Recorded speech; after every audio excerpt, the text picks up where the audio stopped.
everyone, welcome to our episode of SRB Gaming. I am Kristen, and we are technically we began with our State of Play, but now we are continuing our Not E3 coverage right here with the Summer Game Fest 2022 Kickoff show event. And for the first time in this channel's 5-year history, I have the person who doesn't realize it was kind of the inspiration for this channel. And I'll explain later. But this is Jermaine. This is one of my best friends I've known since high school. He's been one of my longest friends, closest friends. We've been through so much together. I finally was able to get him on this show, to get him on this channel. So I know we've already talked about this. You're not exactly in the gaming bubble as much, but do you want to explain to him a bit about your gaming background with video games? At least get a better idea of what they're going to be expecting in these reactions.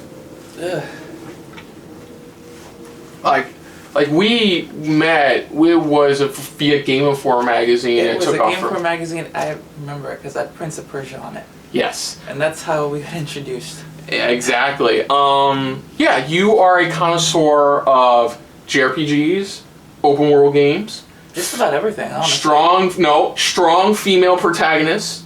Yes, that too. Very strong female protagonists, so that includes like some Metroid, the chicks from Final Fantasy, the chicks from any Final Fantasy game, honestly. GTA. It's like you have broadened your horizons on video games. You definitely don't play just one specific genre. You love a little RTS here, you love a little shooters here if you're not a military kind. Yeah. And you used to dabble in a little fighting game here and there as well. I used to play fighting games because I was just an angry kid. I couldn't beat nobody up, so I could beat the characters up all I want. That's why I was so good at them. And I remember, you know what was funny was, you never really saw E3. So what I usually would do is, I gather all of the E3 trailers I saw, drag myself around the block where you used to live to your house, and show you all the trailers I thought you'd be interested in. Yeah, I remember that. And I remember those days. I missed them. So let me explain. The reason I say you were an inspiration for this channel was, do you remember 2015 when Final Fantasy VII Remake was announced? Like officially announced. Like they went, it's coming. You remember that? It was me, you, Richard, who everybody knows from this channel, Edwin, same year. We're all watching in that little room you had in your mom's place. You remember that when Final Fantasy VII Remake got announced? And Ed went through all his money on the... Yeah, I remember. I remember. That was the original spark that created this channel, because I talked to my brother about it, and we talked for a while, but that was the spark. And it was later that year, literally the same year, we started our channel. And you're technically part of that reason. Not a lot of people realize that. You were technically part of that reason. If it wasn't for that day, I don't know if this channel would be the way it is today. So thank you for being here today. No problem, man. I'm glad I could be here. I mean, yeah, okay, so I already explained to you, so we already saw the show. He arrived a little late, not his fault. The alarm decided not to set itself. So he is here today we're here today so you guys can check out our reactions to Summer Game Fest 2022 Kickoff show. So we saw a lot of things, a lot of big stuff announced. We did get a few surprises, but we'll talk more in our post-show if you guys stay tuned for that. But other than that, here's our reactions to Summer Game Fest 2022 Kickoff show, opening ceremonies, whatever the fuck you want to call it. So, enjoy.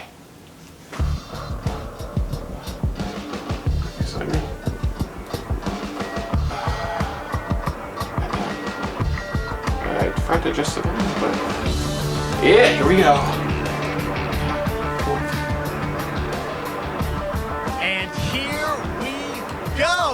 Hello, everybody. I'm Jeff. Hey, yeah, Jeff Keighley. It's Jeff Keighley's event, so.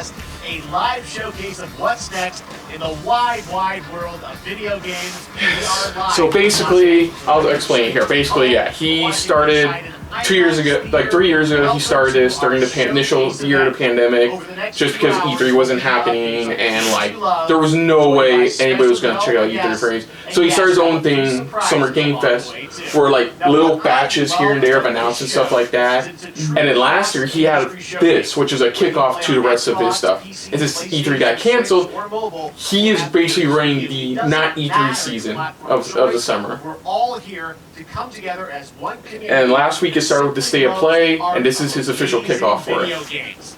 That's The awesome. biggest franchises in the industry are here, like Call At least of we get Duty. some form You of, get you know, introduced to exciting new information worlds, during new Oh yeah, teams, this is today. Sunday is Xbox Bethesda. Next Wednesday is rumored to be the Nintendo one. This hasn't been confirmed. Nintendo's rumored to be next Wednesday. And even if you don't get every That announcement doesn't you desire, surprise let's me. face it, Yeah. you're not going to get everything today. And but we've I got apologize if a I stare at lot my of phone. great That's where my stuff. notes are. So let's get started. Over 30 years ago. Oh yeah, Capcom Street Fighter 6. arcades, Wow, they're just starting with Street Fighter 6. Japanese fighting games What'd you think of it? continue to evolve. What you've seen so far? Street Fighter 6 is I love coming it. in 2023. Yeah. That's great. It looks like it's gonna be really Right fun. now, I just wish I was into we're fighters excited like that to officially stuff. confirm a character. It's cool. It's finally after the events of Third Strike. Because they confirmed Chun-Li's retired from being a cop. Ryu has gone full bearded sage mode, hermit mode, and has mastered controlling the Satsui no Hado. Oh, is this Guile? You won't know what That's hit the you. Hell yeah, Some fun. Guile. Let's get this mission started. Oh, Holy shit! Yeah, and this is all running off of the now because Street Fighter 5 ran off of Unreal Engine. This is running off of their new engine, the Capcom's in-house engine, the Re-engine, which is not Resident Evil engine. It's Reach for the Moon engine. jeez. I love. Okay, first off, love the stage, love his outfit. My guy will love that this is taking place on a naval cruiser. That's always been his thing, though. Oh yeah, man. We still haven't seen Top Gun Maverick yet. He wants to see it. Wow, he just fucking.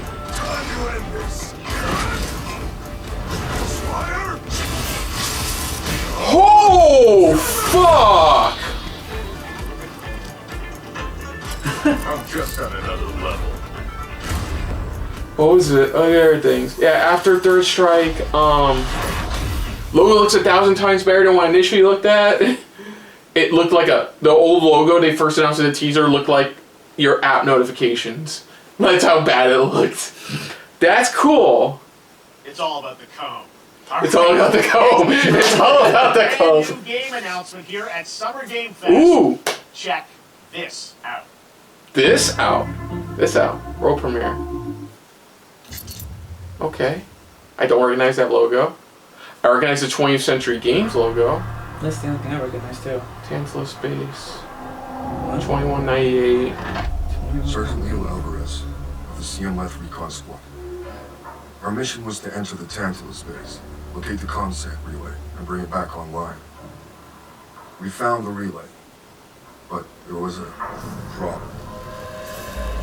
Is this an Aliens game?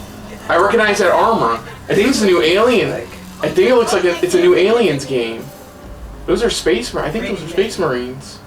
At least these are good peas. Oh shit. Is this a new AVP game? Or is it just an Aliens game? Take the lead.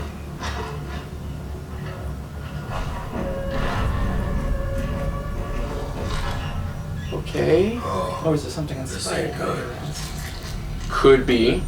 No, it has to. No, look, here's the radar. Yep. Yeah, it's aliens. It's Oh, so there's a aliens. face hugger nest in there. Oh, wait. The fuck is that? This Oh. Is this something different? Are those the cyborgs? Oh! It looks like they modified the androids. Yeah, it looks like they modified the androids. It's an aliens game. Is this an expansion to Fireteam Elite? Which is that Left 4 Dead Aliens game they came out with? Is, Friends have been trying to get me to play that. I've heard decent. They just recently came out with a new expansion. So, wait, oh yeah, this is fucking... Is this just a flat out new... Is this them retrying Aliens Colonial Marines? Like, take two? Like Aliens Colonial Marines I know 2? what I saw in there. I know when I close my eyes. I still see it. How everyone's dead.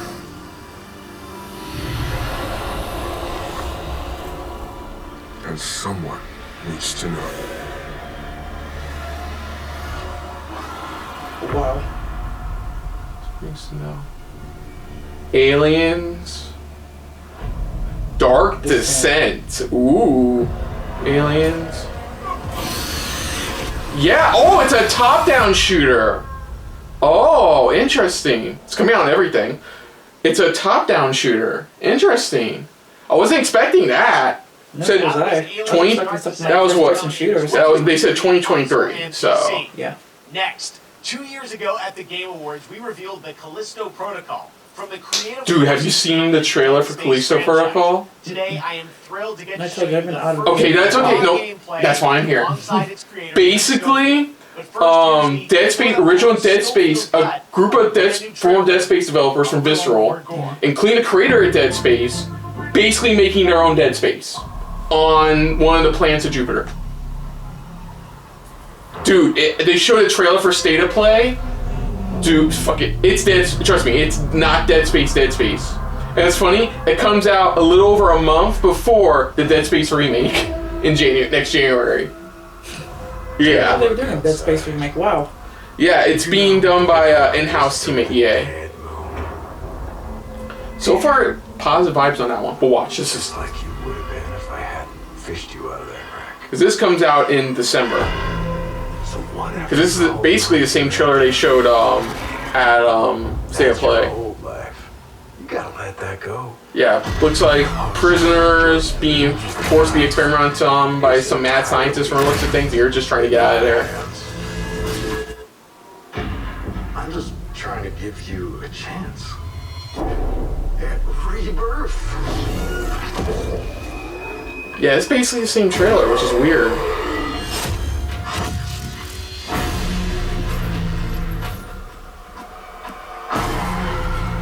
That's creepy as hell. Oh, hell yeah.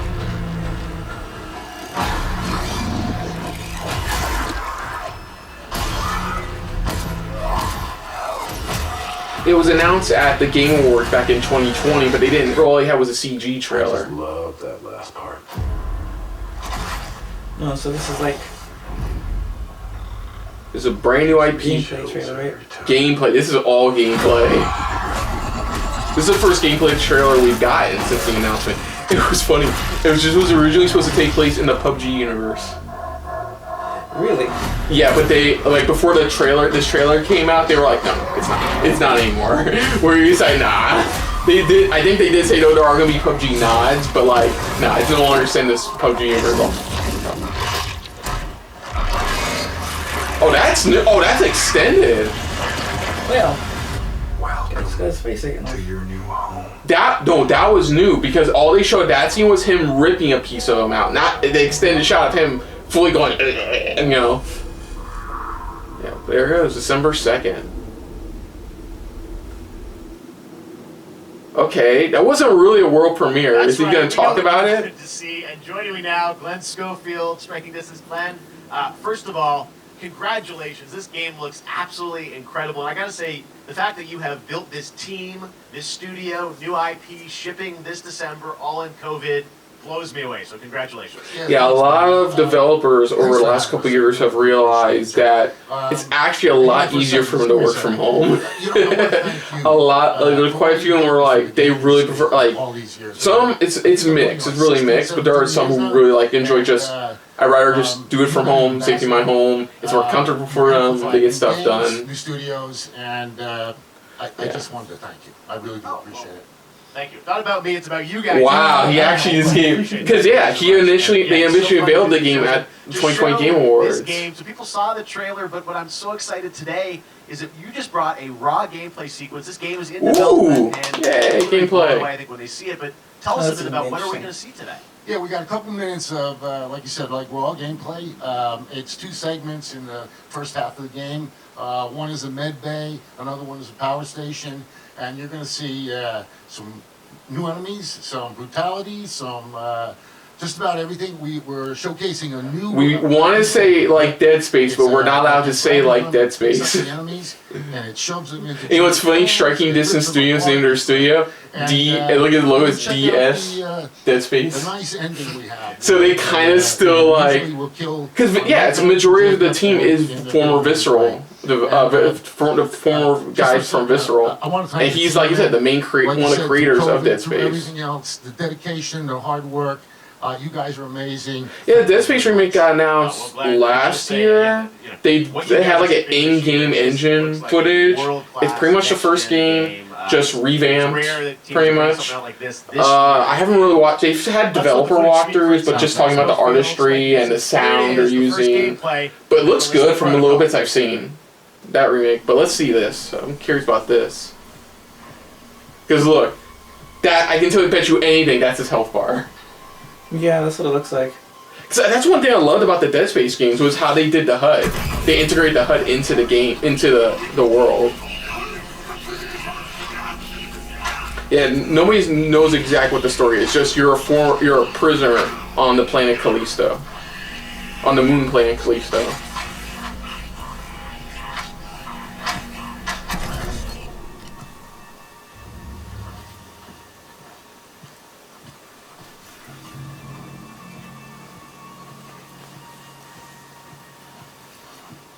It's hard to believe we've gone from loving Resident Evil 1 to Resident Evil 2 to games that literally make you want to shit your... Oh, come on! That is literally... This is... I was literally saying this is Dead Space. No, this is Dead Space. It just can't be called Dead Space. Yeah, look, they have the disarmament. Oh, heavies, though, that's new. Yeah, Dead Space 3, you know what? I thought the story was fine. I think it was just making it more like an RE5, 6 action game is what really made it suffer. Did you ever play Dead Space 3? I have never played Dead Space at all. You haven't? Definitely try out. Definitely recommend getting the remake at least. Dead Space 1 and 2 are really good. 3, I think the storyline is interesting, but the gameplay is... They just made it too actiony. The new outfits you get is pretty cool too. You get like more of a snow outfit in that. Oh yeah, there's your armor. I mean, the horror aspect is kind of lost when it's the same character over and over again. Yeah. That's what happened with Resident Evil. They're not scared anymore. It's not really horrifying. Yeah, it's hard to be scared anymore with a lot of stuff. Honestly, the last game that generally got me scared, the Resident Evil there's an area of Resident Evil Village that's like really fucking creepy. That's the last time I generally got scared. The last time a game fully got me scared, it's been forever. Like the closest was PT, the PT demo. I mean, that's the closest. Cause even in daylight, I was creeped the fuck out by that game. Oh! I don't think he's being in the sequel. Oh my. That was great. That just happened. It's Dead Space, but it's pretty much Dead Space. This October, Literally. Call of Duty Modern Warfare 2 arrives. Oh, great. Infinity Ward is once again returning. So this is not a remake of Call of Duty And today Modern we're about to Warfare show you 2 the back in the world day. premiere of This is its a gameplay, sequel level to playthrough. the new Modern Warfare game that came out with like 2 to 3 years ago. Check in with Johanna Ferris. I'm not as Call of kidding. Duty.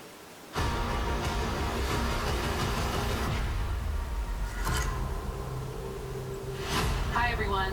In 2019, Yeah, they did this weird thing to unveil it. They had like part of the announcement on one piece of a ship dock, and the other piece was on the side of a ship rig. And when the ship came in, it finished the piece. That's how they promoted and announced the date for this game. Gaz, Soap, Alejandro, That's different. and of course, Ghost. We needed a Yeah, apparently at the end of the first game, they established a team from the original second inspired by game. the world we're about to enter. Yeah, Oil rigs. it's active. It's trust me, we can have an entire conversation about how fucked up Active Blizzard is right Modern now. Warfare 2. Like, dude, Diablo Immortal, fuck, man, it's bad. It's like the game's decent, but it's bad. The mobile game is like bad. It's like microtransaction up the ass. Gameplay for this, so take with it what you will. I'm not a Call of Duty person, so this isn't really something I care for. Me either. The last one I played was the original Modern Warfare 2. That's because my brother's friends were in it. I was like, might as well join them. And I enjoyed the story of Modern Warfare 1, and Modern Warfare 2 had a decent story too. This could be a trap. It's just when they decided to make Call of Duty yearly is when they kind of lost a lot of people, including my brother.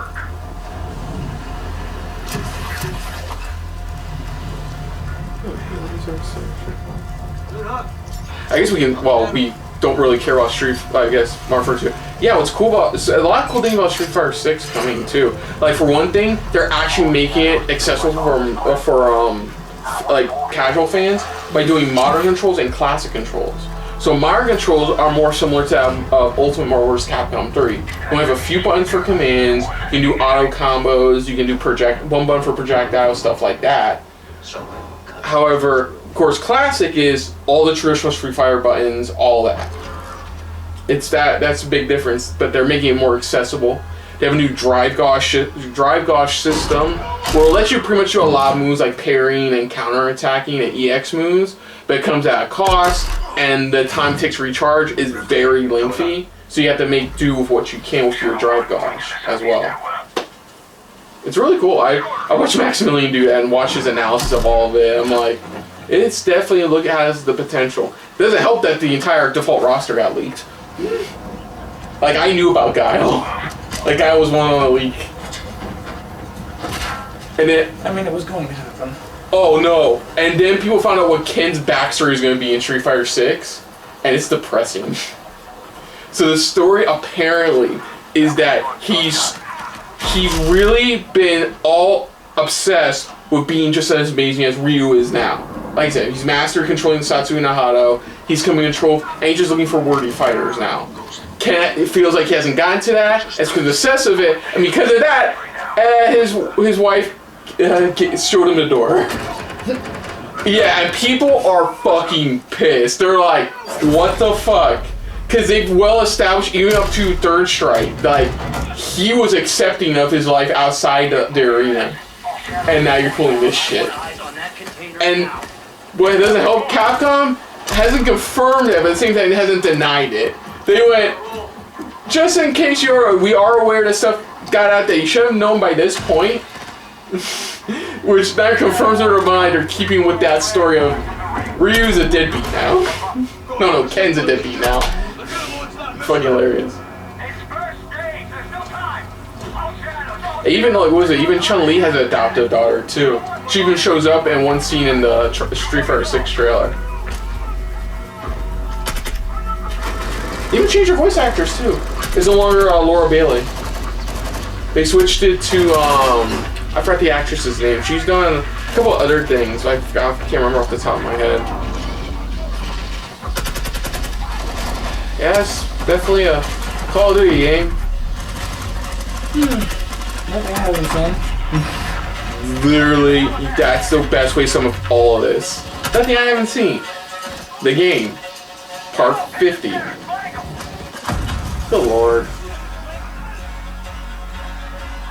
We see a little Bulletstorm. Remember Bulletstorm? That one where we can do fucking crazy combos and shit. I watched a friend of mine play that game. That game's crazy. Oh yeah, they did a recent version came out a few years ago where you get the voice at the main character is replaced by Duke Nukem, voiced by John St. John. Now that I didn't know. Yes, look it up, because there's even parts where he's like, I don't know what's going on. I'm not even supposed to be in this game. I think he says something like that. It's fucking hilarious. It's like Bulletstorm Full Clip Edition or something like that. It's hilarious. You just swap out the main character for Duke Nukem. And the story just goes like it originally did, but just Duke Nukem lines like, what the fuck is going on? I mean, I'll be honest, it looks visually nice. I know the previous Modern Warfare reimagining that came out a few years ago was definitely very well received. Very well received, actually. Like, it was a lot. But then, like, Vanguard last year was crap. The one before that was crap. It's like, they can't seem to get a groove. Only like every other year they find their groove for a game. Let's put on deck. Push to the bridge. Fast. Secure those controls. Stop this vessel, yeah? How do we board? Yeah, I believe you're playing Soap, because usually, I remember Marvel 2, a lot of the game you were playing Soap McTavish, the guy looking for, like, lead on a mission.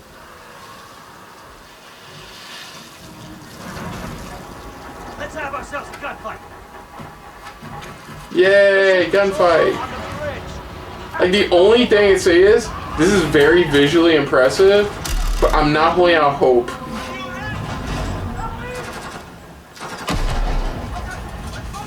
I mean, at least it's not Madden. Good lord. If you ever see it, if you have come up any Angry Jovius, it's hilarious how bad Madden's gotten. Like, bad. Like, them touting gameplay features that were in versions of Madden for like 5-6 years ago.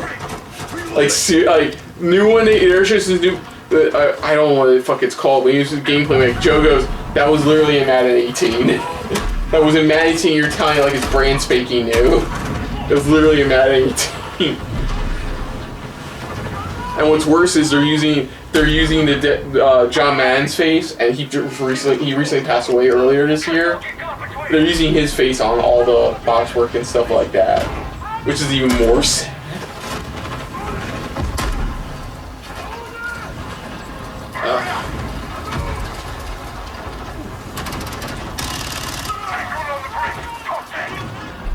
Oh yeah, I already told you it's coming out November. I already told you November. Like Pokemon, next Pokemon's coming out in November. Oh, when this comes up, my friends list is gonna be lit up. I have a bunch of friends who love Call of Duty. Oh yeah, I know people who play Call of Duty online. As for me, yeah. My dad played Black Ops Cold War. It was I think it was the last one. No, it was the one from 2 years ago. Black Ops Cold War. He liked it. He played story mode though. They still made him download the fucking gigantic multiplayer patches for it. But he never played multiplayer. Check it. Controls are internal. All right, stand back. This is Shadow 1 going explosive on bridges.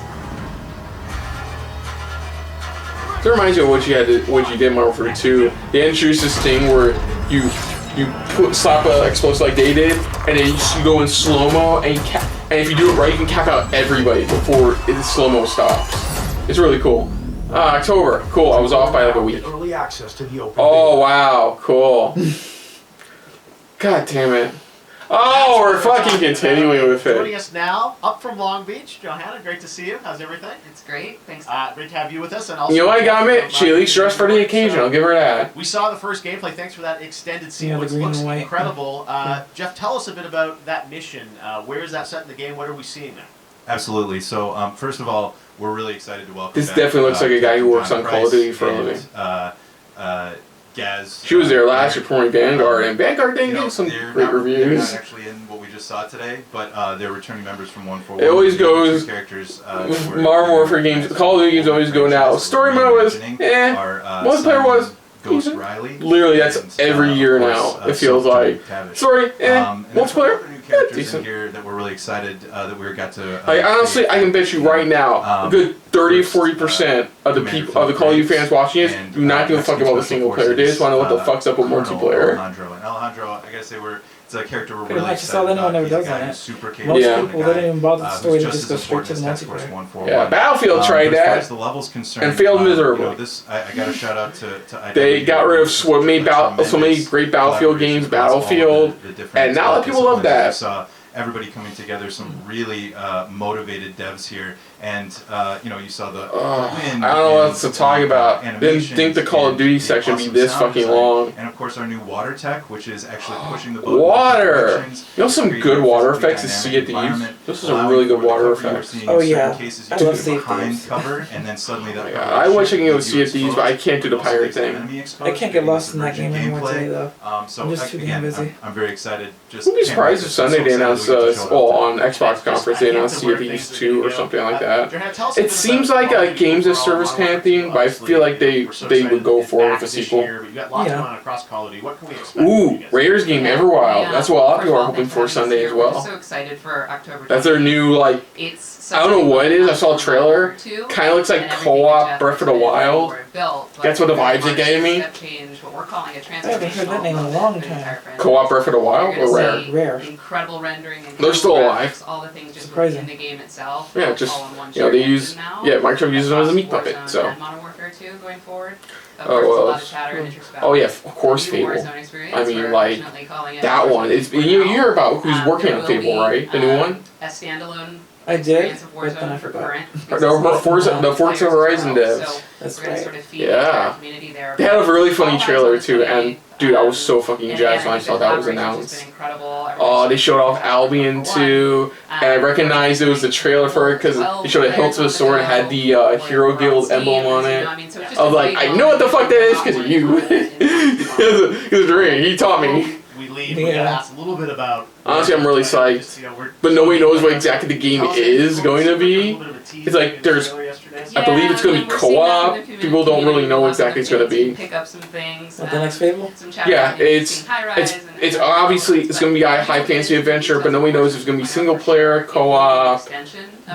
People are worried it's going to be games as service, which, oh boy, games as service. Oh boy, that's a.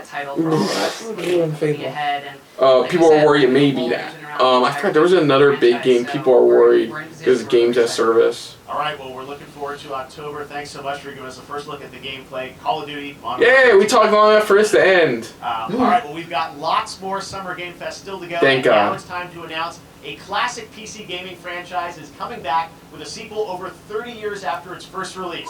I loved this game when I was growing up, so I'm honored to share this very first look. Oregon Trail remake, awesome.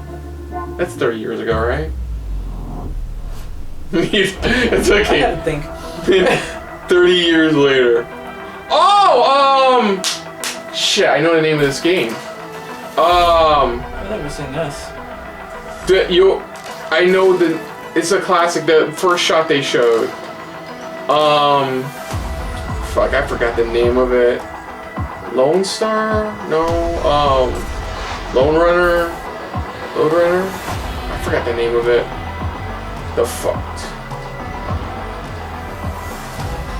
Continues. I forgot the name of it. That first shot I saw, I was like, I recognize that.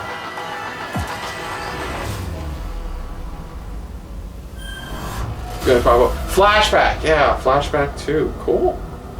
Yeah, it's an old school one of those side-scrolling adventure games. Winter 2022. It comes out this year? Yeah, okay. That's fine. I'm like, cool. I was like, I recognize the game, but I just don't remember the name of Back it. in 2017, we announced Witchfire at the Game Awards. Almost 5 years later, I am so Witchfire. excited. The team at the Astronauts in Poland has put together an Dude. in-depth look at the gameplay of this dark This- fantasy this- first-person shooter, which will enter early Dark access Fantasy. soon. I Dude, am this so game they showed excited it for this. it was a couple years, I think, Game Awards. As we see this. You remember Painkiller? To some degree, yes, I do. Think that, but high fantasy. Also from the same people who did Truth About Eve Finch. With that Eve Finch game. Two teams coming together to do what should be really cool. They show a trailer. It was like hot. It was like gorgeous trailer. It's like from people behind Eve Finch. Then it just cuts to 11 and it goes also from the developers of Painkiller. It's like, oh. Okay, I like this already. I told you, dude. The trailer wasn't even like this. The trailer went like quarter was like Channel Breeze, 11 going, yeah, Painkiller developers, what of it? Hey, Painkiller developers, same team behind Bulletstorm. Wow, I brought up Bulletstorm without not showing I realized he's gonna be here today. Yeah, it's pretty much like somebody went. We wanted to do Van Helsing with a lot of bullets. A lot more bullets. I forgot how to spell it, that's why I'm not writing it out. I forgot to use Y in to place the I's in the title. Holy shit. There's a couple, there's another one called, was it now, I think Weird West, or like Dead West, or something like that, where it's kind of similar, except it's Western, and you're fighting some okay, it's regular names. Where it's the same thing except Western themed instead, and you're going around. It's a more of a hack and slash third person. Ooh, early access soon. Witchfire. What is it coming out on? PC from looks at things. I Next don't know what up else. comes an ambitious new game from a new independent studio in Europe, starring some very familiar names. Enjoy this world premiere new game announcement. Okay, let's see what this is. Fallen Leaves. Officer Taylor, Medlog 29. Okay. Today, Where? can't believe what I saw. I get Mass Effect vibes. No, look at the makeup. Solis, everything okay in there? Said featuring familiar names. That's what they said. Fort Solis. The thing is, they're one of those games where we don't know, but other people are flipping out right now. You ever get that feeling? It's like, you're going. Other people that do know. Yeah. Dude, I got that when they announced the Expanse Telltale game at the last Game Awards. We were wondering when they said the Expanse Telltale. Oh! Cool! Something's going on here. And I need to find out what it is. Roger Clark, Troy Baker, Julia Brown. Fort Solis. Only one I know is Troy Baker. Oh yeah, Organize. Of course, we all organize. That's Hey, and speaking of Troy Baker, there he is. Who he is. Troy and Roger in person. Guys, this is so fun. The fact that you're working on a game together. Horror sci-fi. Team up. Another one. Welcome to the show. Good to be here. I gotta ask you guys, who are your characters in this game? Well, I get to play a character named Wyatt Taylor, who's a medical officer who's God stationed at this. Damn, he shouldn't look that good for just being a voice actor. At the center of And Troy Baker's here too. He looks discover fine. and uncover the game, and of course, my character will be at times. But seriously, Troy Baker is like, the fuck, dude, you're a voice actor. How the fuck do you just like that? Yeah. Oh, Like when I look at Tara Strong and go, how do you voice so many amazing characters and look that So fine? great to be here. Thanks for having us. It's Good so life. great that you're in Isn't that nice? Dude, did you see what the voice actress for Major ones for a Lady while. Demetress wore at the Game Awards? Jack Leary, he's a maintenance Just- engineer on a remote I- Martian mining post. I'm gonna have to find it for His you. job is to make sure that none of the equipment breaks down. Game Pilots on their Awards. graveyard shift. Was it Maggie- Graveyard I think shift. Maggie Robertson. Mars and Earth are really far apart from each other and their orbits around the sun. So help is not a simple call away.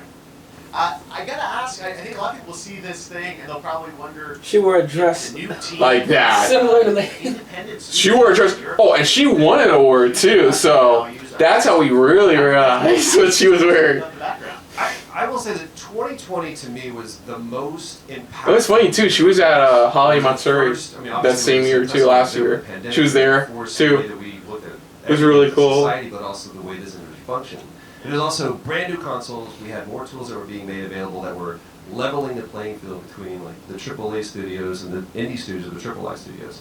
And They're trying to find that as middle else, gra- we got like middle reached out, AA James indie Tinsdale, studio this grounds. brand new studio said we'd like for you to consider being a part of this game, and he walked me through a very brief description of what the experience was going to be like. And I at the know very the beginning, he name said, Roger Clark. we I want just it to don't feel remember where like I've seen it thriller. from. We want it to feel like Dead Space meets Duncan Jones' Moon, and I was like, sign me up. That is I'm into that absolutely. is the first time I think somebody was gonna say Dead Space today. New studio, Dead Space. brand new energy, and of course, Roger I get to work with one of Clark. the best of the business. And me. Oh, Privilege. Who's I Oh. get to see this guy and watch him in action. he voices Arthur Morgan in Red Dead Redemption I 2. love the challenges, That's why. all the new innovations, That's I was like medium Roger price. Clark. Roger Clark. Why the fuck does that name sound familiar? Yeah, I guess I've seen some of the behind the scenes and the performance capture on Unreal Engine 5. I'm still working on that game. Looks absolutely Brother, phenomenal. when we were finally, my brother spent. I would swear to God, Nerds are always important. So God is my witness, let the game spent speak for nearly itself, half a and year show finally more fully later on, finishing but, that game. this is a game that Like, uses the dude, you're gonna be from exploring late the last year to early this year, like middle of last year to early this year, he was playing that. He finished I'm not joking when I say this dude we're excited to show you about. finished And then all of the- it. the narrative is 100% really completed focused on every they single waste, thing any in that game, except for all resources of on it. the But like performance, for sure. every single thing in And the it's a single player, wonderful finish story. If I can, all of it. It was one of our favorite. I moments. am impressed. Um, I was impressed. there's I'm a lot like, of action in this dude, game. I've never And seen that was the this thing. committed, The except for a forefront of sports this. game, this And committed to a just video the game performance before. capture aspect He was an incredible, like, beginning to yeah, end finished that Daniel, shit. stunt coordinator. Now he's on a long pause because of Really approached this thing fam, from a you know, really different way. life. And But like, he says, "I want he to know what finished the story that of this game. like." And so Roger and I sat down. We said, Like I lost count of how many times I watched him try to get gold medal for a lot of the missions in that game and get silver and go, fuck! He goes, it was like a recovery program. It was 12 steps, and he walked us through this incredible fight. You know, I mean, the game itself, I get this game. I get Mass Effect vibes. I get like if Mass Effect was a survival horror game vibes. That's what I initially get from this. You will. And it's going to be glorious. Like from the opening vehicle to some of the like how the aesthetic is for all the doors and the signs, man. I got Mass Effect vibes. So cool to see. Is it an independent studio doing this, teaming up with you guys? We can't wait to see. Oh, apparently, was it Bioware also kind of let slip about maybe what the plot is for Mass Effect 4 by accident? With the space theme, it's time to world premiere a very exciting new game, which will feature a musical score by industry legend Mick Gordon. This one is gonna grab you. Mick Gordon's the guy who did Killer Instinct soundtrack, the new one, and Doom. So this should be good.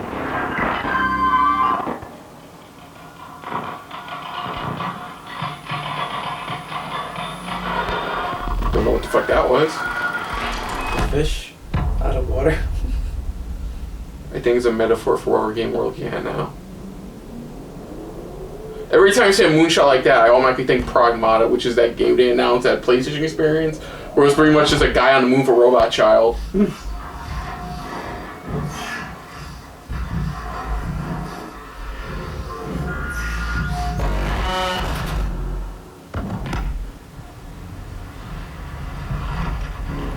For a game where we're telling Mick Gordon, I do not hear Mick Gordon.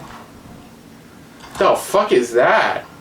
It's like somebody slapped one of those old school pro wrestling TV camera things on a gun. It made it turn into a gun. What's with the last sci-fi survival horrors? Is that all we're getting today? I don't mind it.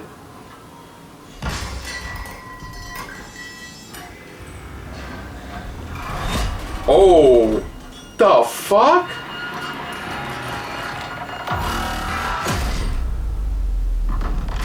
Routine. Routine. Okay. I feel like some Five Nights at Freddy's nonsense. And you know, I was thinking, dude, good mind too. I was thinking the same thing. Coming to Xbox and PC. It was first announced a decade ago and is now officially. Holy shit! No wonder I don't remember it. Now it's time to check in with a very special guest who's been in his fair share of video games, including most recently Fortnite as the foundation. The Rock. Dwayne Johnson, welcome to Summer. Yeah, did you hear about that? The Rock's in Fortnite. What's up, I saw it. and what is up to the Xbox was that. Please don't show the Black Adam trailer. I have not seen the Black Adam trailer. They showed it because he stars in it. He's Black Adam pretty much in the film. Dwayne Johnson here, coming at you from my Iron Paradise, the very hot and sweaty and smelly Iron Paradise, powered by, of course, Zoa Energy. It's his, yeah, it's his drink. He has his own tequila and his own energy drink. I want to try his energy drink. My mom tried one of them, and she said it was good. Uncle Handsome. I'll take that with a grain of salt. Big drink energy. Okay, we get it. We get it. There's always room for the extra large cheese pizza, especially when I'm delivering, and I deliver them often.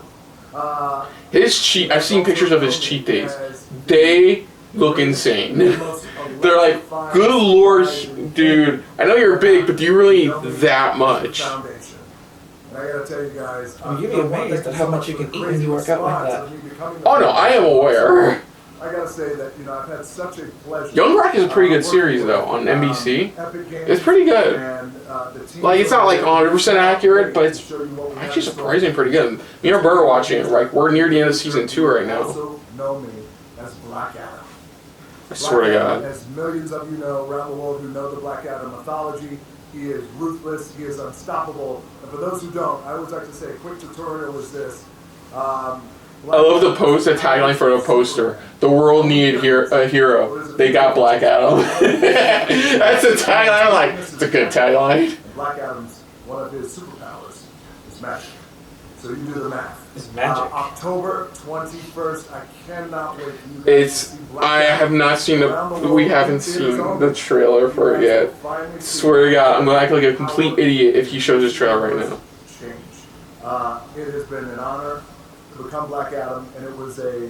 Yeah, it's been his dream project for years now to do a Black Adam film. Born to play the Man in Black. Yeah, he has been like so hyped for this film. So until then, Like, he has, bless him. stay healthy, stay safe. Is that really it? Focus. Because I thought we were going to see something from him in Fortnite.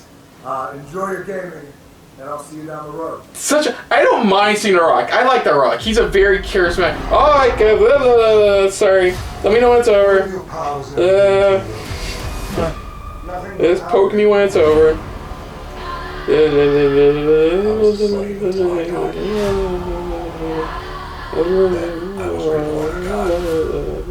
Is it?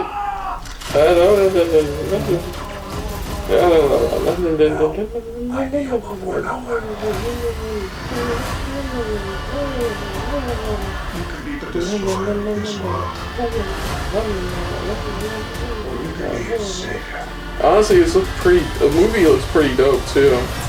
Like they're using like a whole bunch of classic Just Say guys for the film too. Dude, they got Pierce Brosnan even playing Dr. Fate, which is pretty dope. I saw that. Yeah. Dude, they even got a really good looking Hawkman. That looks cool. It does. It's super cool. I'm sorry. We are because of my brother working 2 jobs now. It's such a challenge now to get videos out. No, that's not good. Oh. What is this? I blacked out for like 5 I looked seconds. up and I thought I was looking at this. Oh, it's Outriders. It's the new Outriders expansion. This is from Oh, this is Outriders. Okay.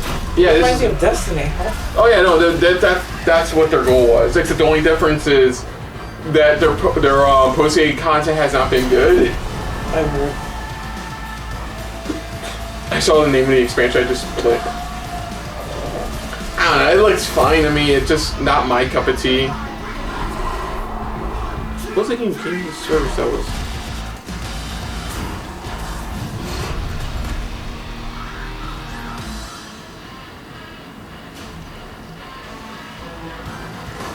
Yeah, it's like a third-person shooter but you have superhuman abilities and stuff like that. And from what I got the story mode, your guy's kind of an asshole. I mean, happy for anybody still playing, man. You don't have any faith because Square Enix publishes this. They don't have no faith in Square Enix when they sell off their companies for NFT stuff. Oh yeah, did I tell you that? They sold off the studio who did Tomb Raider to Embracer Group, the same guys who own a lot of game developers right now. Yeah, them and the Avengers developers. Ooh, Switch. Sizzle reel bullshit. But we're actually gonna get something. Toon 3, Monster Rise, Sunbreak. Oh, is that an expansion? Yep, Cuphead DLC is finally coming out. Capcom Fighting Collection is pretty dope, dude. Like all the Darkstalker games. Xenoblade Chronicles 3? Yeah. Huh. Dude, September, come out. It got pushed to July of this year. Pushed back forward to July of this year instead. Yeah. Hell yeah. Hey, Fall Guys, which just became free to play. Announced, I believe it's coming to Switch, and it will be free. Now it's switching to free to play. Which honestly, this is the game that free to play is like, yeah, it makes sense. Honestly, it's really fun. I haven't played it. It's got a lot more crazy mini games, but I haven't played it myself. I'm ready for that. It's the one who told me about it. Yeah, it's it's a unique battle royale system. Basically, you go through multiple games, and then last person standing at the end of the last minigame wins. They even now added, I know recently they added a team mode, to where if one of the members of your team wins, you all win. Yeah, they have a bunch of crossover like costumes and stuff like that as well. There's a 2B costume from here in it too. Like there's Disney themed outfits too. Fall Guys Season 1 free for all available June 21st. That was so fun to see Courage and Ray in that Fall Guys piece, and you can play it down. I don't know who they are. Starting June 21st, They brought up game platforms, streamers named as like Switch, Xbox, PC, and PlayStation. All right, back to another new game announcement. We're going to announce a brand new game and universe from a new team of legendary developers. You say that, but then it's usually crap. No, honestly, it's a mixed bag, but Frost Giant Studios. Never heard of him. Does look like Behemoth. Like the giant in the middle looks like Behemoth design from that studio. And they did say it was a new studio, dude. So they never heard of him. Well, they did say it was a new studio.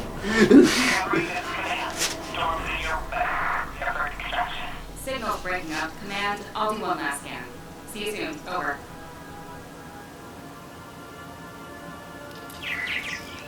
Okay, hurry.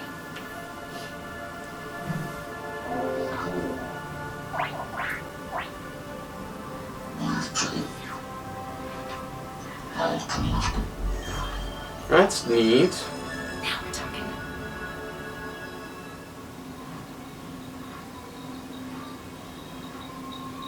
Command, I may be onto something.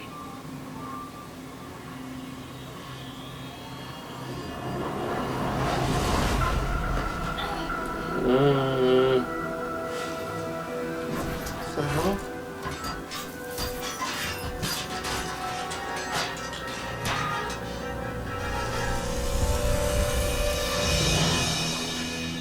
I have it, Command. Repeat, I have it. Mission accomplished.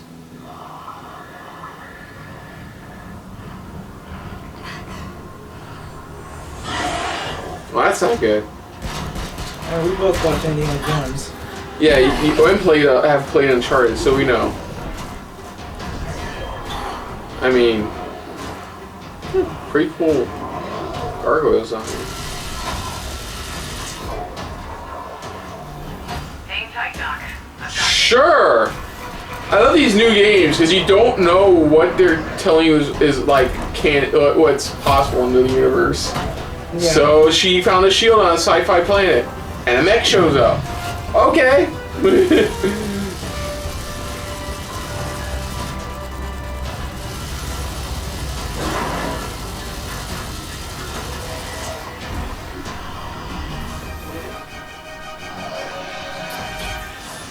I wonder when the rocket will be involved.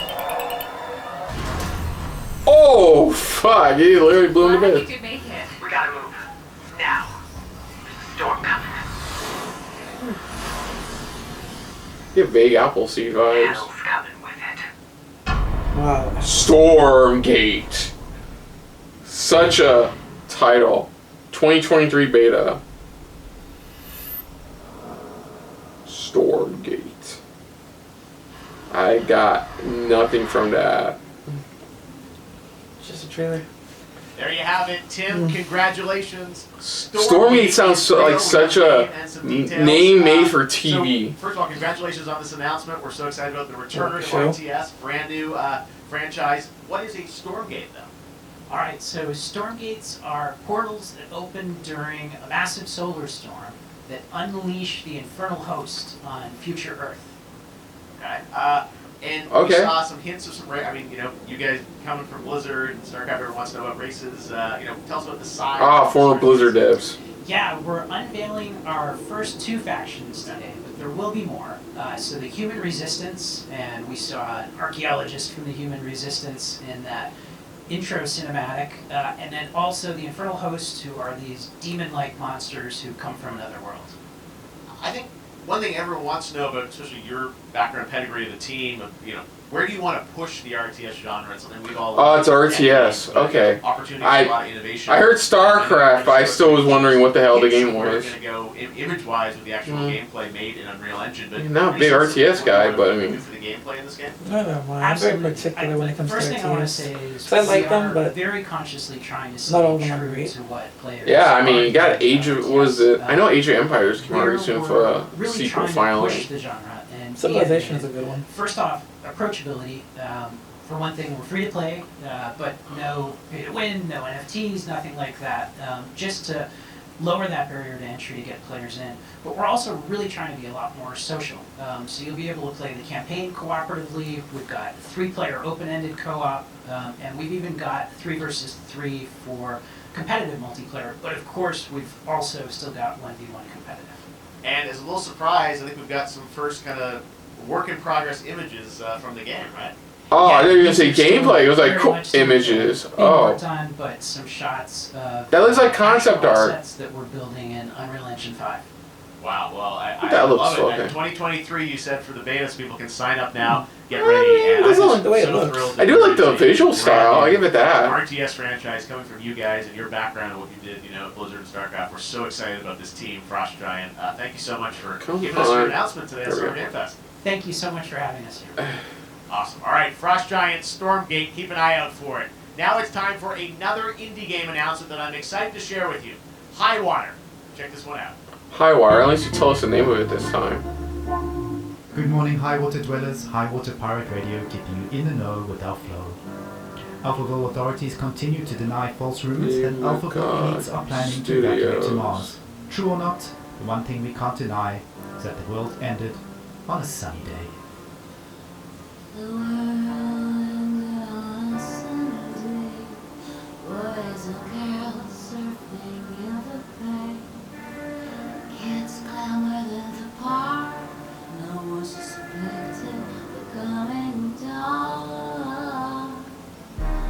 The wave was coming, but the sky was clear. I let it wash over me. So you just kind of gave it 4. Neat take on like apocalypse games. Off of it.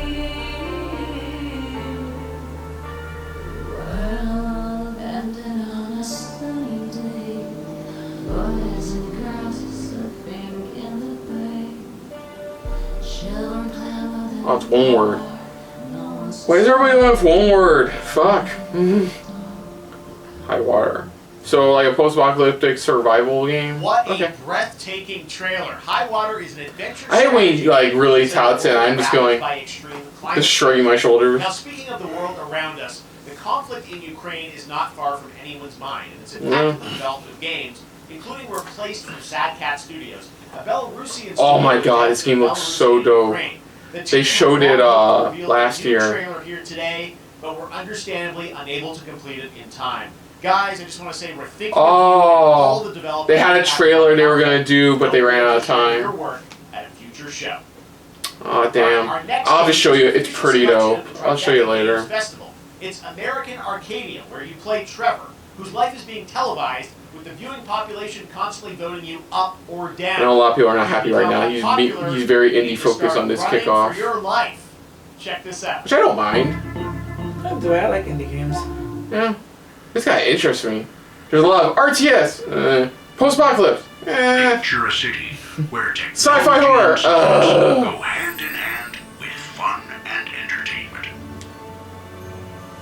My grandfather, Elijah Walton, had a dream to build the city of tomorrow. That dream is now a reality, and that city is Arcadia. What is this? Meet the Robinsons? What's this? Epcot? A 43 square Oh, Disney's original vision. Walt Disney's original vision for Every Epcot. citizen enjoys a life of I mean, you still technically got it. broadcast live 24 hours a day, 7 days a week on every digital I've never been to platform. Epcot.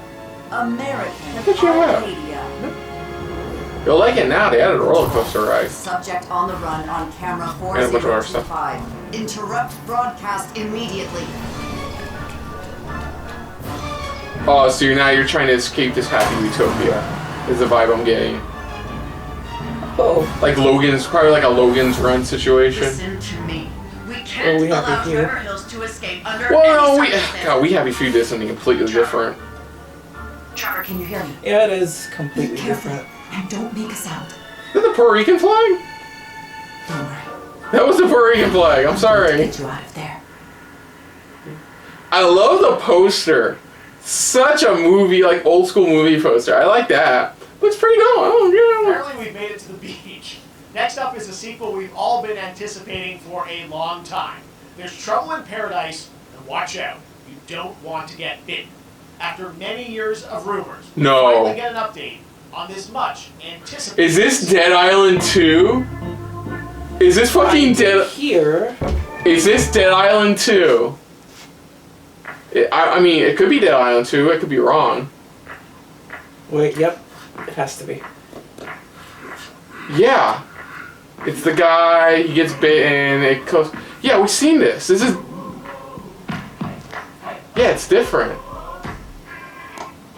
He's playing a different song, but this is Dead Island 2. Yep.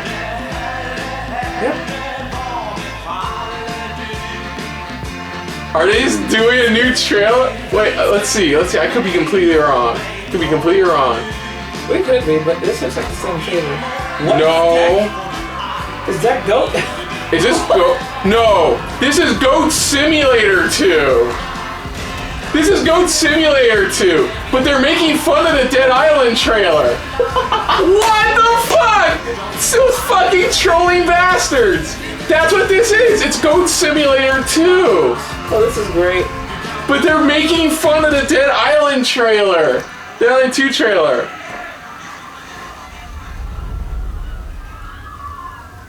Goat Simulator 2. Okay, officially one of my favorite 3. Fuck! I didn't even know there was a 2. Yep. I have quite a few friends that love this game. Dude, that was clever. Easy, one of my favorite trailers of the month. Of this month. That was great. Epic Games Store. Now, last year, Marvel Midnight Sun. I heard about this. Midnight Sun. Yes. A tactical RPG from Firaxis Games. Same guys behind XCOM. Heroes from I the played Avengers XCOM and before. X-Men crossover with supernatural ones like Blade and Ghost Rider for a battle against Lilith, the mother of demons. Yeah, the woman in the middle is a new character being introduced for the story. Yeah. I mean, I was really hyped. Oh god. Don't have to do...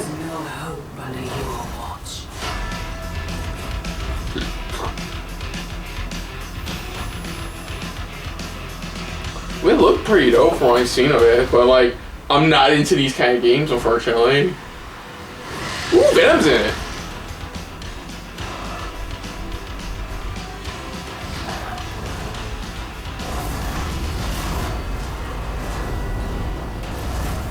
Surrender your pain to me,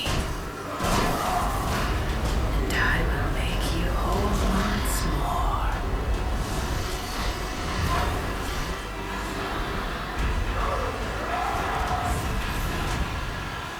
Never does see a day where Venom would try to take on Lilith. Sweet child, Mother won't hurt you.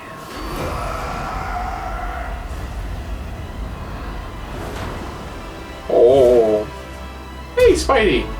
Typical Parker luck. I'm gonna need some backup. Is that, Gary. Yeah, that's Yuri, thank you. Oh. Was that? Maybe Miles? I could have sworn I just saw his suit. Was I seeing things? We switched suits and it's still him? I still love it's Jaime Reyes, Ghost Rider too. Digging the outfit.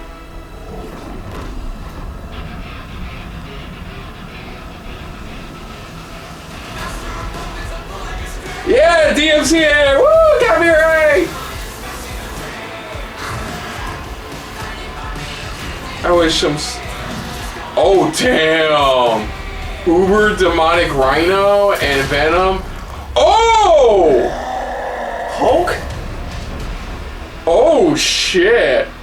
I'm not gonna play the game, but I'm loving where the direction they're going. Doctor Strange Defender skin?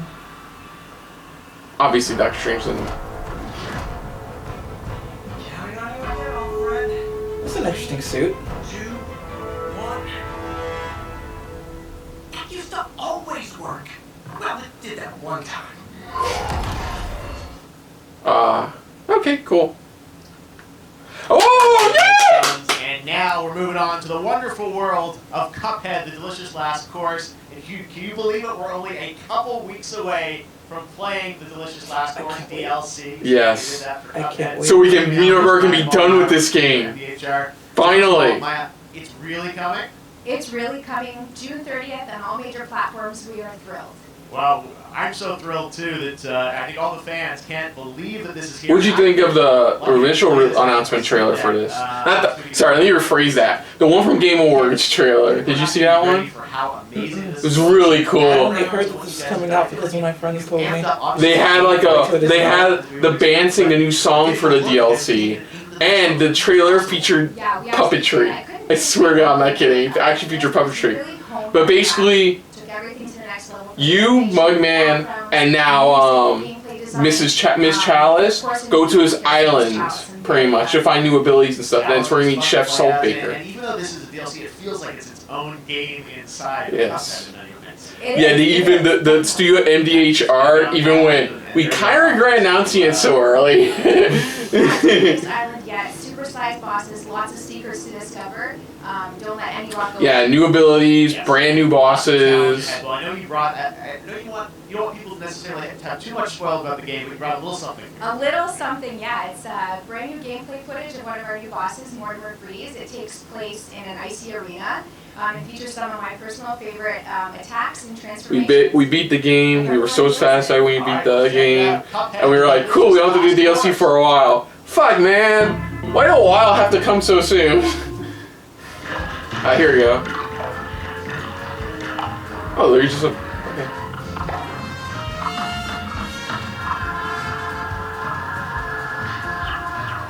Oh, God.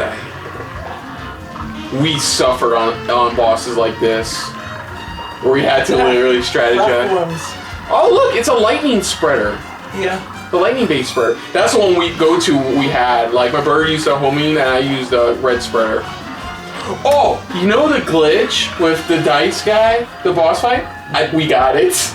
I swear to God, I did it. We were wondering what's going on. I'm still shooting him. Nothing's happening. We're like, stroke it.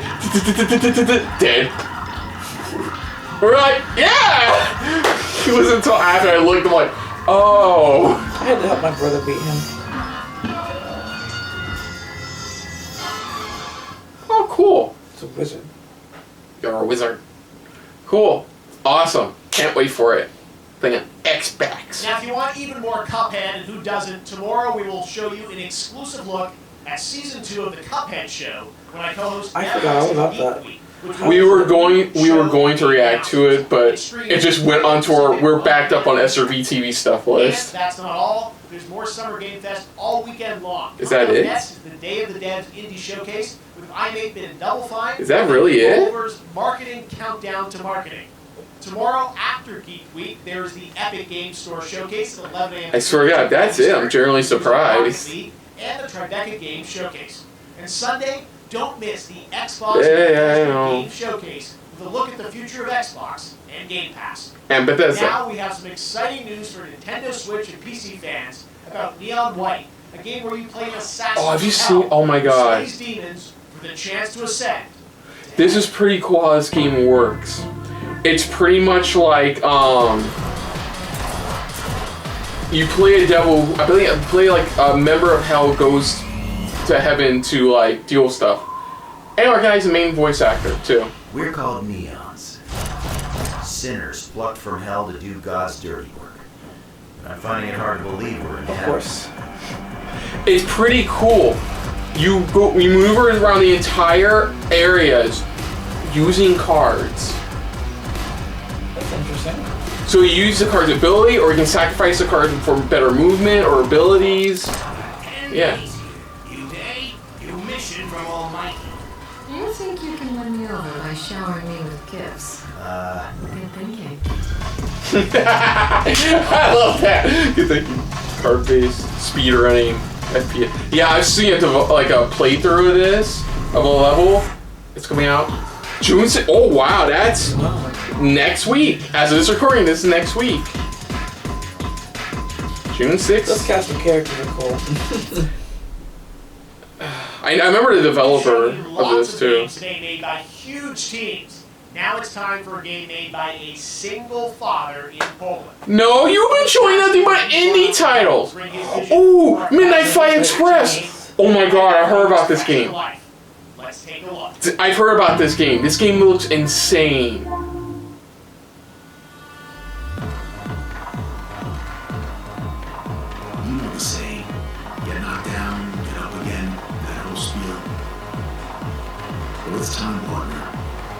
Time to rise up.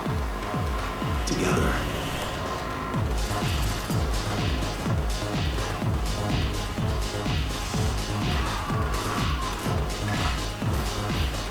Yeah, look at that. It's fucking just you're going around beating a shit. It's different people going around shooting and beating the shit out of everybody. This kind of reminds me of Jackie Chan Adventures. Wait. Video game. Oh, okay. I was like, the show? No, that was a video game. I can't remember what the actual game was called. Yeah, but it starred Jackie Chan. And yeah, it was like this. I saw this last year too, and it was just I didn't know it was a single father in Poland working on this. That's crazy. From co-writer of Destiny 2 and the stuntman of God of War. God damn. Yeah, I saw this last year. August 23rd. Pretty dope. No, I hate Keighley said, you've seen a bunch of bigger developers. I'm like, dude, you've shown literally as much indie developers. The demo of this game is going live right now on Steam. Oh, cool. The Steam Next Fest next week. I really want more playable games to get in the hands of you guys. Oh, Warframe. There you go. Enjoy. No, I'm retired from Warframe, right? I stepped away. I gave you those can people still so enjoy. much money, I don't care for it anymore.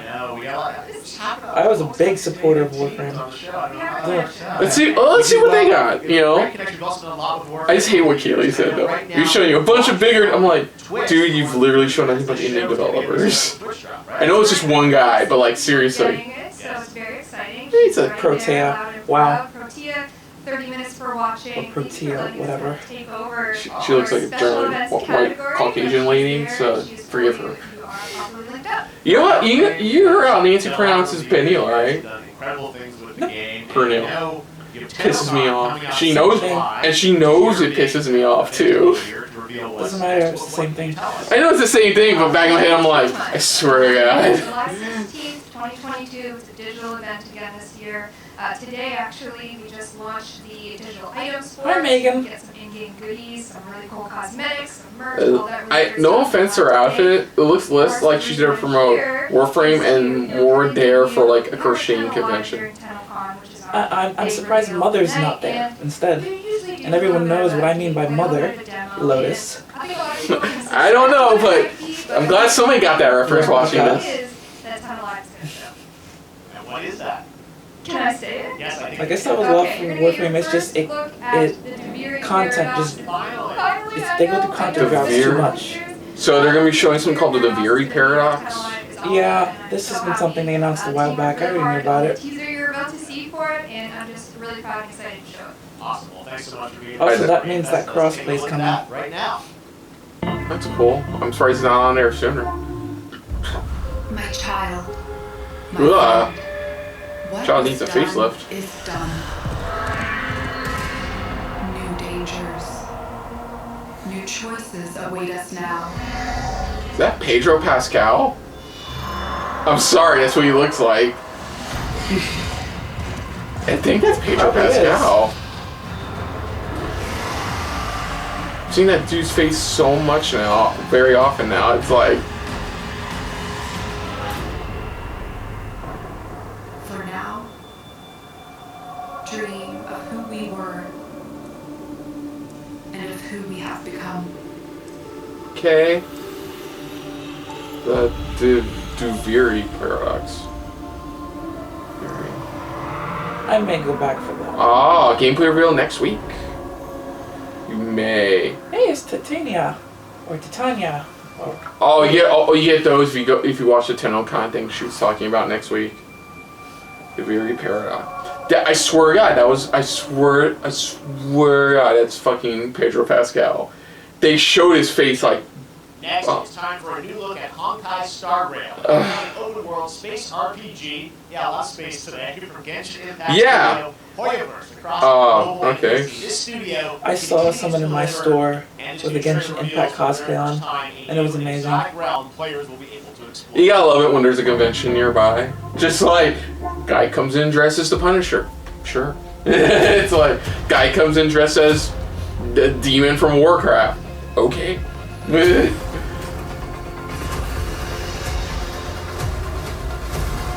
From Genshin Impact developers, so I mean. You are in a daze right now. Yeah, I'm watching Space Genshin. Why you're here. That's what I'm getting. This is sci-fi Genshin Impact. Genshin Impact. In space. I actually like Genshin Impact. I just haven't played it I too don't. much. I have nothing against the game. I just like the vibes this is giving me. Family. And embark on These are the kind of games I play more often today.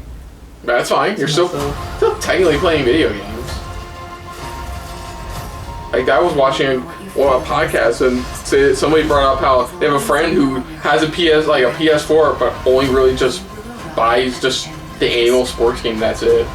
So it's not like he's technically still playing video games. I mean, these games are the reason why I bought a PlayStation in the first place. That's the you I like. And I'm still trying to get a PS5. I finally met somebody else a couple weeks ago who had a PS5 as well. I'm like, you too? Oh, it's nice to find somebody else who finally got a PS5. It's like, they should really fix that issue. Whoa. Oh. My friend, he has a PS5, and I'm like, wow. How long did it take you to get that? He was like, oh, I got it day one. I'm like, lucky. I got mine day one, but I had to stay up till like 3:30 in the morning to get it. And that's not all for Playverse. Today, I'm excited to introduce you to Zenless Zone. Oh, I heard about this too. It's another game they're working on. It's a Zenless Zone futuristic Zero. urban action game. I have to say, I'm blown away by what I've seen so far. It was announced a couple weeks ago, and it has the detail of Genshin Impact with a fast-paced action. Yeah, so they did Here is the world premiere Genshin of a Space, brand new look at Zenless's Cyberpunk Genshin. and World. Surely branching out, I'll give them that. Zenless Zone Zero. I thought it was the same game for a sec. This Switch, I'm like, oh. It should surprise me at least one of those silhouettes has cat ears.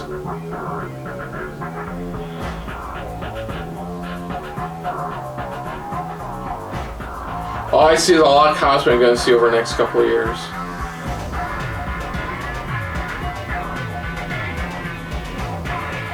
Ooh. Yeah.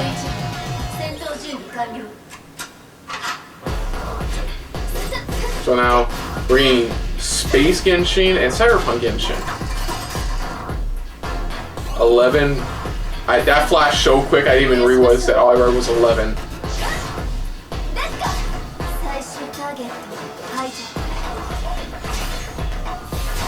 It looks pretty dope. It does. All these characters, bro. Yeah?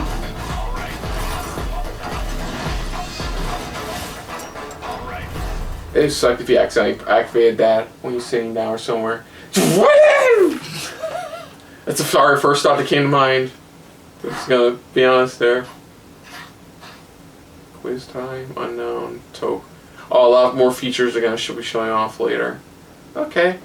Hey! One of my favorite reveals last year was TMNT Shredder's Revenge, which reminds us all of the Turtles. Have you heard about this game? Games back in the day. Well, it's nearing the end of development, and the team wanted Team behind Streets of Rage, team behind Scott Pilgrim vs. the World, the game. Spiritual successor to Turtles in Time.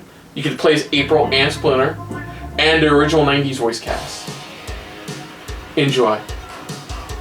I'm in heaven. Wait! Casey! Yeah!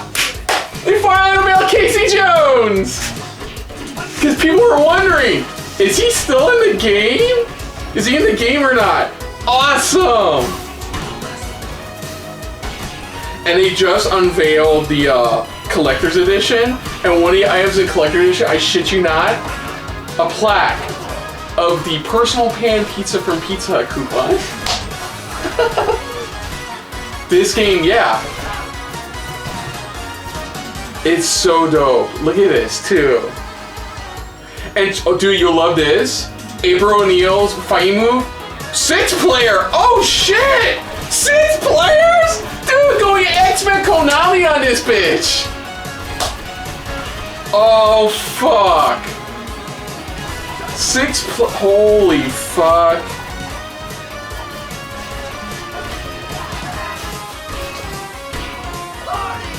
Fuck, I forgot what I was gonna say. But yeah, dude. When? Date. I mean, they said it's nearing the end of development, so. Available. Oh shit! Next week! Oh, fuck, next week!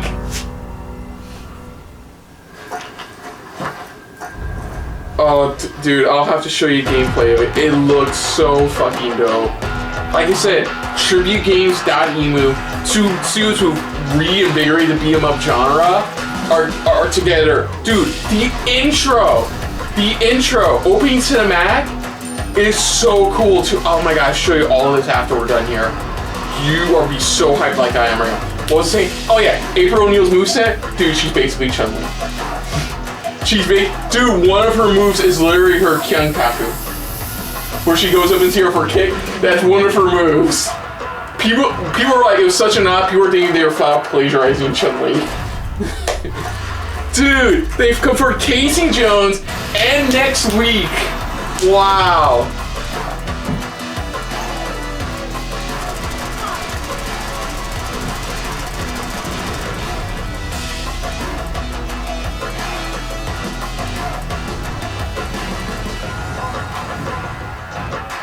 Okay, hero, looks like another hero shooter.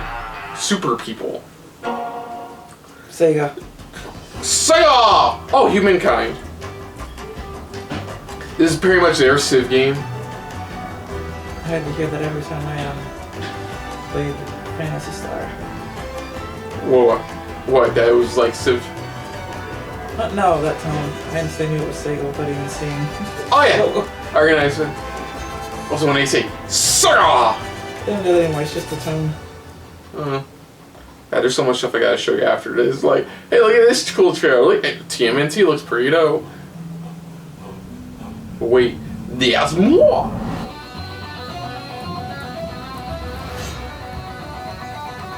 Rewrite. History? Really? Ah, cool. Don't tell me that. Oh, too much fun doing that. On console. Oh, it's coming to consoles. I believe, yeah, it was pretty just PC only.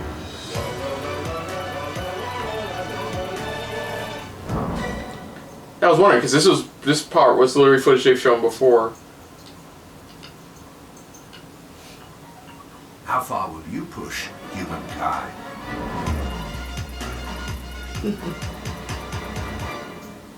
That actually looks like fun.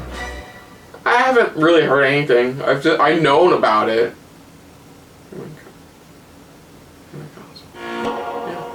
See, that's the new thing now. Humankind allows you to shape your civilization Yeah, by no, combining yeah. a multitude of historical civilizations from the ancient to the modern era.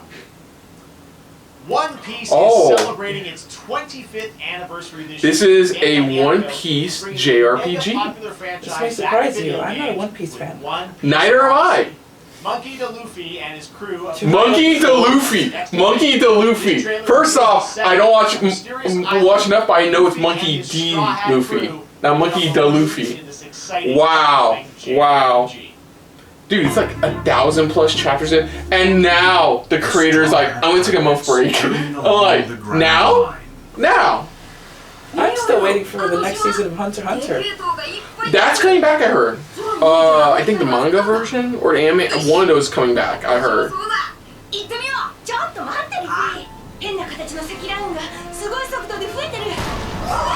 Yeah, but that's what this is, pretty much, from what I heard, it's a One Piece JRPG. And with original story by the creator of One Piece, obviously. I wouldn't say I've kept up, but I've been aware of the shit going on.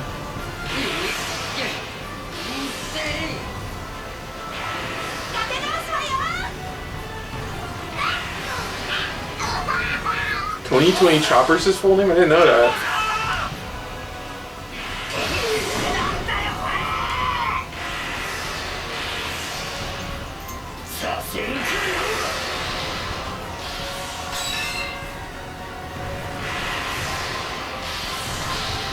Apparently he's perked superhero now, too, from what I heard. Like, he has a superhero outfit and everything. I wish I was kidding about some of this stuff. I believe you. They're doing like their own samurai themed world now, area now. Filled with new encounters. I wish I can be excited for this, but I'm like, neat. This is go neat. I could can't quite play the game. It's anime. I just can't do it. It's too long. The adventure that awaits. The anime. Something that drags on that long will just that just pushes me away from it. Oh goddamn, dude! I'm like, sure. How long is this? I'm like, no. One Piece Odyssey. It's like the equivalent of saying, "Hey, you want to watch all of Detective Conan?" It's like, no, I'm good. One Piece Odyssey. They Yeah. got that from the book. The Odyssey. This August, Soul Hackers 2 from Atlas. Oh, did you hear about this? The other Shin Megami Tensei spinoff is finally getting a sequel, Soul Hackers. Yeah, I saw the trailer for this a couple months ago. They premiered, officially announced and everything. Looks pretty dope, honestly. I think it's probably the English dub trailer. Because one I watched was Japanese. Like, the Lady's outfit alone is like what got me feel excited too. I didn't even know it was a Shin Megami Tensei. Well, another one of those Shin Megami Tensei spin-off games either. You can tell by the art style. No, what I mean is, like, I heard about it, they were talking about it and brought it up. And then later I saw the trailer, I'm like, oh, yeah, I definitely can see it.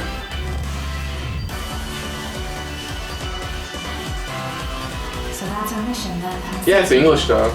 Trailer. August 26th. With so many new games featured across SGF events, you might be wondering how to plan Two. your summer That means gaming one. dreams. NerdWallet can help you find the Jesus smart Christ. credit cards So far, the one out of all of this, the only things that made me really hyped were Callisto Protocol, and that was a lot of just the same I've seen before. Street Fighter 6, Guile, which was pretty dope, and literally TMNT and Cuphead, and that's it. That's 4. Featuring Maneater. Be sure to click That's a fun game. You just play a shark, and you upgrade the shark, and you do missions as a shark. For our summer showcase on June 10th at 2 p.m. Eastern, 11 a.m. Pacific. We're taking a look at new announcements and updates from PC titles heading to We're the at store hour this year and beyond. 22, so we should be wrapping up soon. Oh my god, was that Tunic? Oh my god, I still got... Have you seen Tunic? Dude, it's Zelda-like, and he plays adorable little fox. Dude, I gotta write a list. I keep on forgetting you've been out of the gaming atmosphere for a long time now. I just gotta remember to make a list. It's like, games to convince him to jump back in.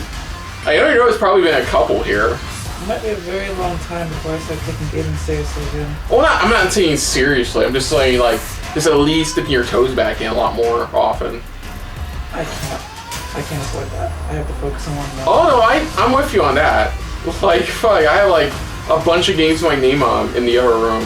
They're like, play me. I'm like, I'm sorry. My Monopoly guy. He's like, yeah. My backlog is like beyond 300 names. Capcom. Ooh.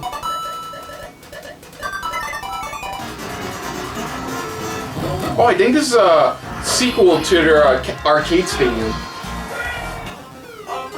Yeah, our Capcom Arcade Stadium 2. Cool. Basically, the way it works is you download the initial pack, and it comes with a selection of games. Well, second, never mind. And then the rest, but then you eventually have to buy the rest. Oh, Mario Strikers. The new one. Here's a game I want to play. Battle League? Oh my god, it looks... In Mario Strikers Battle League. In this no-holds-barred, soccer-ish sport, chaos reigns supreme. So, prepare to do whatever it takes to claim And I will continue to play as Empress Peach. People are up in arms because they have not yet confirmed if Peach is in the game. No. Oh, and what's worse is they aren't... Nintendo is not confirming whether or not she's still in the game. Even though they released footage of the game, still not showing Peach. Daisy. Yeah. Oh, Daisy. Sorry, Daisy. I'm sorry. That's me. Of course Peach is in the fucking game. She was in the fucking trailer. This game is pretty cool. You know Krypton the Necro Dancer? No game you have to go by the rhythm, like, of this music. Well, that's pretty cool. Well, they're doing something similar, but it's a first-person shooter, but you have to go to the beat of metal songs. That sounds like fun. I like metal. Yeah, Battle League is like right around the corner too. I think tomorrow is this recording or next week as this recording. This game was okay. I'm getting Shadow Warrior vibes here. Oh yeah, this game's been worked on for a while. It's been announced for a while, at least like 3 years. It's been available for a while. It looks pretty dope. I'm probably not gonna play it because I can't keep a beat to save my life. Though I did beat Cryptid Necrodancer and Cadence of Pyro. Ooh, System of a Down.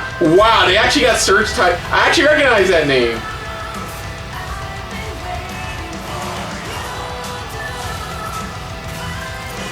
Yeah, I gotta remember the games that you replaced and the TMNT shorter range.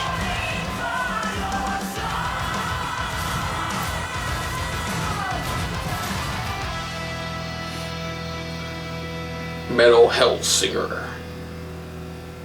Ooh, demo out now. September 15th.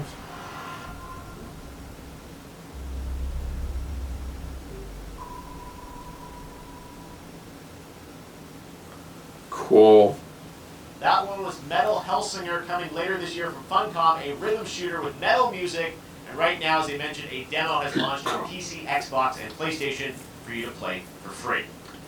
Next up, a new game launches tomorrow, The Quarry from Supermassive Games. This spiritual successor to Until Dawn stars David Arquette and an all-star Yeah, cast. it's pretty cool. The basic premise is you're a group of teens who need to leave the summer camp, but they're not going to be able to. And David Arquette as the sheriff is really pissed you're not able to because, well, it's from the same team that did Until Dawn. I have not beat that. Ted Raimi. With your whole family, you know, like. It's an interesting game, especially if you manage to get everybody to survive. The playthrough I will watch, they got rid of the one bitch, and that's it. How can one person be expected to pull them all back out? You can't. If you pull on that rope, and you're just going to fall right down to the bottom of the well and the rest of them. It looks very interesting too. It has a big has a good cast to it too. What? There is a lot more to this than you realize. What? Kidnapping, murder, cover-ups. I think the whole Hackett family is in on it. You have no idea what's going on here. Not a goddamn clue. Alright, let's do this. Oh! Who should I call? 911. You mean 911? Who says 911? We gotta get out. I'm gonna enjoy watching you die.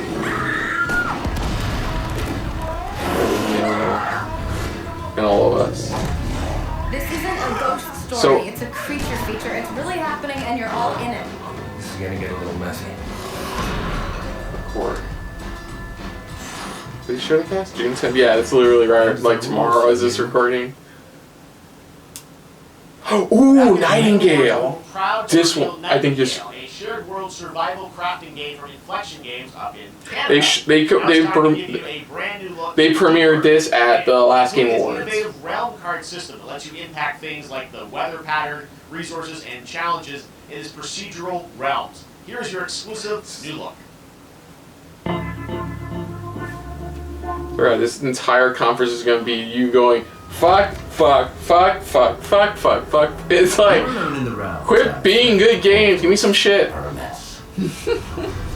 No, honestly though, this looks pretty dope. Like cyberpunk, like steampunk fantasy. Given how fragile you humans are, I'd say that staying fed, dry, and rested should be your priority. Oh, I love survival games. If the portal arch isn't active, you'll need to make realm cards from rare resources. Once you have realm cards, you can activate the portal. Beware though. Foul things lurk in the interrealmic void, waiting to get in. Can't guess what's on their head. Look like a clock. Yeah, the visual, this actual gameplay, the previous trailer was really just showing the characters and stuff. Like, literally looks like you're coming from like the early like 1900s and stuff like that. But the place you're going to are complete opposite of that. Like just like high fantasy and stuff.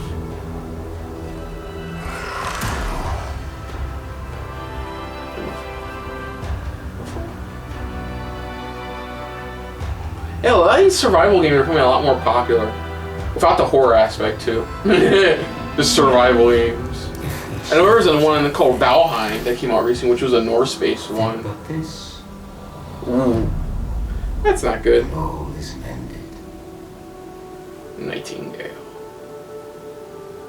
Yeah, it actually looks pretty dope. I don't know what much to say. Should try at least one survival game in my life that isn't horror themed. Ooh! Oh boy! Of Saints Row that we revealed last year at Games. What has your thoughts been on this? Because I know you love the Saints Row, original Saints Row series. What are your thoughts on this? Because this was supposed to come out back in February. What did you think of? What do you think of this? Because this is the first time I've gotten you on here to ask you about that. I don't know what to think. I don't know what to think until I really play the game. I don't base nothing off of these trailers. The vibe, okay, so I'll tell you what I think. The vibe I'm getting is they're trying to be. Oh, of course, that returns. I don't care. Pretty much. Okay, so you can create a character because they weren't really showing that part. That's been a popular thing since too. So it seems like they're trying to do their own a new interpretation of what we consider nowadays like more like a goofy, surreal style shooter. That's the vibe I got from the initial trailers we've gotten of this game. Is sticking to being goofy, but the current kind of goofy. Because it's still the same team working on it, too. Your character can even look like you now, wow. Or be someone else. Yeah, the whole character creation thing has been around since 1, but it got better after the second game. The second game they introduced you can be male and female. You're like a vampire, too. Or a construction worker, or a fireman, or a cowboy. And one of my characters in Saints Row, what is it, re-elected, is an alien. Yeah, I know that. So I think that's all they're trying to do, is just trying to be serious, trying to find that new blend. That's all they're trying to do. I'm fine with it. I've never played any of the Saints Row games, honestly. I know I watched you a bunch of times play it. I'm looking forward to it, though. A lot of people aren't looking forward to it. It's called Saints Row or Saints Row Boss Factory. Or is that the name of the mode they're showing? Oh, that's the name of the mode they're showing. It's just the name of the mode they're showing. Boss Factory. Because it's just Saints Row. Yeah, it still comes out. So we have a showcase for a special look at Saints Row Boss Factory. Is it apostrophe S or no apostrophe? Next, Ooh, Darktide. First look at extended gameplay of Warhammer 40k Darktide. This is critically acclaimed Vermintide series. Darktide, yeah, this is pretty much Vermintide. They had Vermintide, which was high fantasy Left 4 Dead. Darktide is sci-fi Left 4 Dead, like heavy sci-fi Left 4 Dead. Yeah, they unveiled this 2021 at the last year's Game Awards, I believe. 3,000. Darktide is one word or two words? Manufacturer of XL 1736 is heading towards a power systems failure thanks to a bit of heretic sabotage. So you're going to restore the Covenant and hopefully save the day.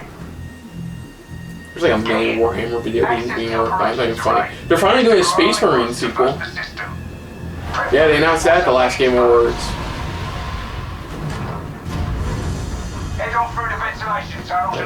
Games like this, Space Marine 2, a bunch of like first-person like strategy games. Like Warhammer is getting out there in the video game department.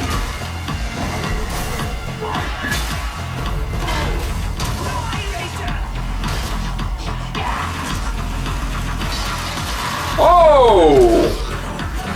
He's not gonna be in Darktide too. Look at that horde. That's a mighty good looking horde. The fuck? It's like a spider skull hacking bot? Pretty cool. Yeah, sure. You know I'm out there. You know, it's why I said during that, what was it, Stormbringer game we saw earlier? It's like, you really don't know what the theme is until you watch it. With like, what's acceptable in this universe.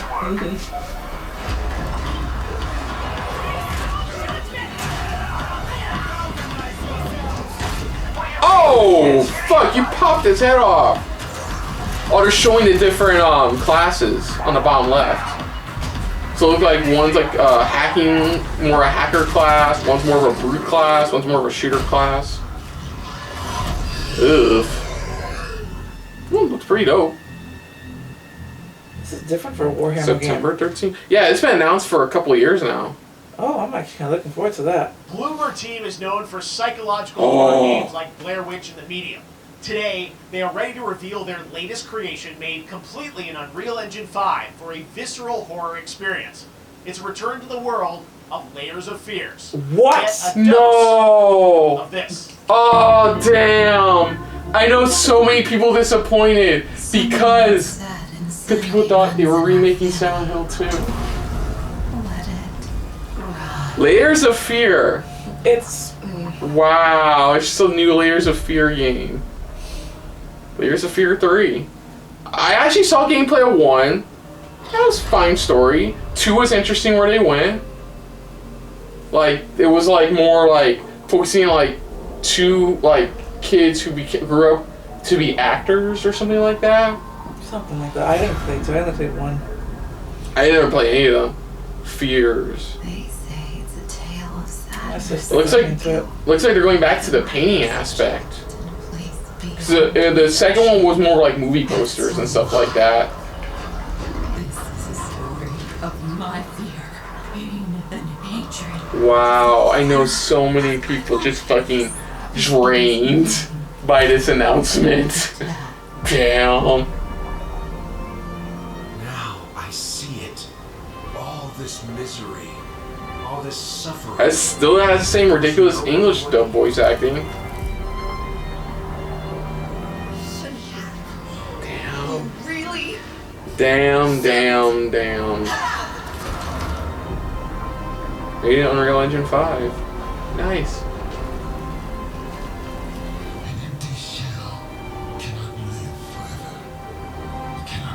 Looks like the most ambitious of this series too. It does. Like the first 2 was definitely like, you can tell it was a budget, you know? And then they did the medium, which like looked like, oh, they found some money. And this one definitely looks like, oh, we know what we want to do now. Yeah, so is it Layers of Fears? Wow. Damn. I know so many people disappointed. Oh man. This October, Gotham Oh god. Knights Now I remember what I was talking. Remember I was talking about games as service? Gotham Knights had a gameplay trailer walkthrough shown. Not very well received because it looks like they're making this very games as service. So this comes to us from the team who did Arkham Origins. The plot is that Bruce Wayne is dead.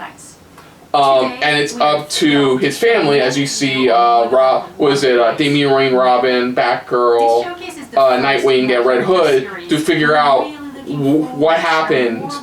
And looks like the main antagonist is the Court of Owls. October 25th. So I hope you enjoyed the show and stay tuned. Yeah. Honestly, me and my brother watched it. Even my brother, Batman fan as he is, went, there's something off. There's something off. Like, they already got controversy, too, for explaining how Barbara was able to walk again. Because initially all they said was, oh, she kind of just exercised it out. It wasn't like that bad, but it was basically like, she eventually recovered and that was it. They had to re-describe it going, she went through a lot of medical procedures to get back to where she was now as Batgirl. Oh, wait, what?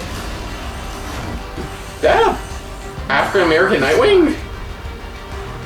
There's always more to do. And now, it's up to me. What? Like, I knew you could customize their outfits, but like... But yeah, the gameplay as well wasn't Arkham Knights, like Arkham games. No, it was more like games of service kind of like third-person combat. And my bird, that was it. My bird was getting Division 2 vibes. That was it. Dead serious, dude. I was turned off by the Division. And then the actual Rocksteady got back. What was it? DC sequels not coming out until next year. That was Gotham Knights, and now we welcome. Oh, look who it is! Neil Druckmann from Naughty Dog, co-president of Naughty Dog. Yeah, I know what this is. Neil, it's been a. I'm pretty sure I know what this is. Fans, and it's the worst kept secret of an announcement. But I'm gonna let it speak for itself.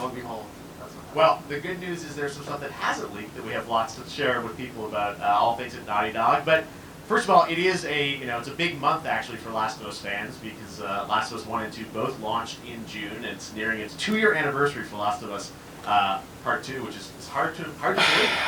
The Last of Us Part 2 story can best be summed up as not told in the right order. In my opinion, it's not told in the right order. It's not. And even then, it's still just meh compared to the first game story. Part 2 early this year passed a pretty big milestone. It sold over 10 million units, and that kind of support, that kind of success, we're so grateful to our fans. It has allowed us to grow as a studio, and now we can take on multiple projects, more than we've ever had at the same time. Multiple projects, okay, very interesting. Multiple Naughty Dog projects, cool. What can Last of Us fans expect in the future from you? Thank you for asking. Factions mode, which you've been promising people for 2 years now. A while back is what started out as a multiplayer mode has evolved due to the team's ambition. They really wanted to do something beyond what we've ever done before at Naughty Dog, and we felt the way to do it justice is to make it a standalone title. And over the past 2 years, ambition has grown. And we're not quite ready to fully unveil it, but we're ready to lift the curtain a little bit and just give you like an update of where we're at. Okay, well, what can you tell us about this new standalone multiplayer game? Yeah, so we have a concept art that we want to show, but what I can tell you is that this game is big. It's as big as any of our because their factions mode, their multiplayer mode for the first game was very widely like people were surprised what they went with because it wasn't like Uncharted where it's a traditional just deathmatch. They actually legitimately tried something out of the box for their multiplayer, and so people were psyched when they announced it was going to be a part of Part 2, but then heard nothing of it since. Anthony Newman and Joe Padnatti, all veterans of Uncharted and Last of Us. And you're going to see a lot more of this game come next year. 2023. Next year to hear more about that one. Wow. Okay, very exciting that this has evolved, and I mean, that concept art looks incredible. I can't wait to see Naughty Dog storytelling fused with multiplayer and live game. It's something special, and we can't wait to show it you. Okay, well, that's not all. We also have something that I've been reading about on the internet every day, it feels like. They're filming the Last of Us show for HBO, right? It's pretty cool. Yeah, so for the past year, we've teamed Pedro Pascal is playing the main guy. What was his name again? Pedro Pascal's playing the main dude. They got the little girl, the little like sarcastic chick from Game of Thrones, the little girl. I haven't watched Game of Thrones. Well, she's playing Ellie. Joel. Yeah, Pedro Pascal's playing Joel. They cast Ellie. I couldn't be proud. And the main focus is just around season 1. Not season 1, first game. Their last day of filming is tomorrow. Last day of filming is tomorrow, finally. Filming is tomorrow. Craig is up there right now. And HBO's behind it. So it's pretty close. They got a team working on it too. You actually got to direct one of the episodes? Yes. Yay. It really speaks to the kind of collaboration and trust that exists between Naughty Dog and HBO. They invited me to direct one of the episodes. I think we have an image from the episode I actually directed. This is the second episode. Oh, there it is. There's Joel and Ellie. This is a certain museum that players might know from the game. And I really have to talk about Pedro Pascal and Bella Ramsey. That was her not name. only directing them, but seeing them do all the other episodes. They've thrown themselves at these roles for a whole year. Watching the nuance that they bring to these characters, their relationship on and off camera. Interesting. I can't help one thing about Troy Baker and Ashley Johnson. It felt so similar to the chemistry those two actors had when we made the game. And it really feels like this is going to be something special. And I will say this will be the most authentic video game adaptation yet. Well, I mean, that first image that they put out, it feels like the video game. Everything that I've seen, both public and other stuff, makes it feel sort of super legitimately set, and that's awesome to see Joel and Ellie from the front side now for the first time. So we'll see more of that next year. That's coming as well, right? Serious? You'll hear about it very soon. That's okay. Okay. All right. Because it's been in development for a while now. Fresh from. And I hear you actually have a couple actors from the show who are going to join us We here. happen to have a couple actors here that are part of the show. We should bring them up. Okay, come on up. Yeah, Troy. I forgot Troy Baker's actually in it. Surprise! Troy's back again. Yeah, Troy Baker's in it, but he's not playing the. Yeah, neither are playing the roles they were. Maybe Pedro Bella, but Troy Ashley out here from the game, right? So when Craig and I started working on the show, almost one of our very first meetings, we said Troy and Ashley have to be a part of it, and we're such fans of like the talent and the helping us create Joel and Ellie. We felt like it was so important that they become part of the show, and it wasn't. It has to be more than just like. Yeah, they confirmed some of the actors will be who voiced the characters in the game will appear as different characters in the show themselves. That's cool. Honestly, yeah, they're both really good actors. There's so much stuff so good. On the internet, there's so much talk about what's being filmed, and I think that's you guys kept a complete secret that you were up there and you filmed your roles by now, obviously. Keeping secrets with this franchise is kind of old hat. Like we've had. Except for today. Yeah. Except for the date. It was one of the hardest things for us to do is to not let people know that because we're so proud of it and the work that we did. We worked hard. The crew. I have to say, when I walked out on set, to be met with literally every person that I met on that crew is such a fan of this game, and they all knew what it was that they were working on and committed to working on this project because of their fan and their love for the game was one of the greatest. It was like I was coming home to friends. Yeah, I the attention to detail, the crew was amazing. Bella and Pedro are. Yeah, they're really good actors, especially Pedro, who's fucking everywhere now. I want to see, dude. Did you see Trevor at Nicolas Cage movie he's in? In person, There's a movie called Unbearable Weight of Massive Talent where Nicolas Cage plays an over-exaggerated version of himself. So normal Nicolas Cage. And basically, he is invited to this guy's party in our country. It's like $1 million. He needs the money. He goes, only to be told by the FBI who's there that the guy who invited him there just happens to be a notorious drug kingpin, played by Pedro Pascal. So now he's working undercover for the FBI to bust this guy. Are these characters we know? Apparently, it's fucking hilariously amazing. Me and Rover saw the trailers for it. I can tell you. So sneaky. All right. Well, we're so excited. Maybe it's already on Twitter by now.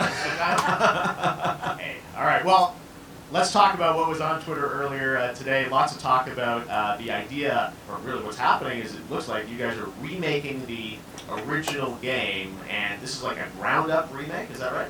That's right. We wanted to give people the definitive version. It's they're doing an HD remake of Last of Us. Find a way to get even closer to our original vision. We're able to do it. And I already know the name of it, which got leaked too. So instead of talk about it, let's look at it. All right. Let's take a look at the Last of Us Part 1. Part 1. Finally! Because people were like, why? So why'd you leave Boston? I've been on quite the adventure, little brother. I mean, still looks like a Last of Us. Got something to do with that girl. He's got everything to do with that little girl. God damn! You can just tell right there. September 2nd. You know, I've never been this close. Wow. See outside? Well, is that everything you hoped for? I mean, you can tell it looks better. The problem, it still looks the same at the same time, which I have nothing against that. Once upon a time, I had somebody. Oh yeah, the expansion for in this that. world, that's good for one thing: get you killed. I can take care of myself. How many close calls have we had? Honestly, I watched the story from beginning to end on when I was at my library job in Valencia. I watched it from beginning to every shift. Somebody playing through. I think it's a good story. It really is. I've had hell of a game. I just haven't beaten it. Last of Us Part 1. September 2nd. Also in development for PC. Truly one of my favorite games of the past decade. Guys, what's your reaction to that? Part 1. Yeah, we haven't seen that yet. Yeah, you're watching it in real Oh wow, time. they're like, oh wow, really? That's nice. It's because you did these performances you did a decade ago. Yeah. You didn't go back in. I mean, you used the original performances. Yeah, actually, we came up with a process where we could take the original animation that we did for the faces and kind of like retarget. Because we didn't want to pay them to do the remake. And then the animator went back and We're studied. side by sides here. Just Yeah, it is enhanced. It's obviously very enhanced. Oh, the PS4 version, not the PS3 version. Re-art directed the whole thing from the ground up. Yeah, you can tell. It's the same visual style they have for Part 2. You can tell. Yeah, it's the same visual style they have for Part 2. And studied those videos and got closer to what you did. But now it's just PS5. Okay. And that's just like one of the things we can talk about, like this brand new AI, like all the combat is redone. Just the fidelity of everything, 60 frames per second, all the stuff you're getting on the PS5. Again, we wanted to give, not only because of the show, because they're all new players for PS5 and PC. Yeah. We wanted them to have the definitive version of The Last of Us. Amazing. Well, now you guys get to replay. I mean, when was the last time you guys played the game?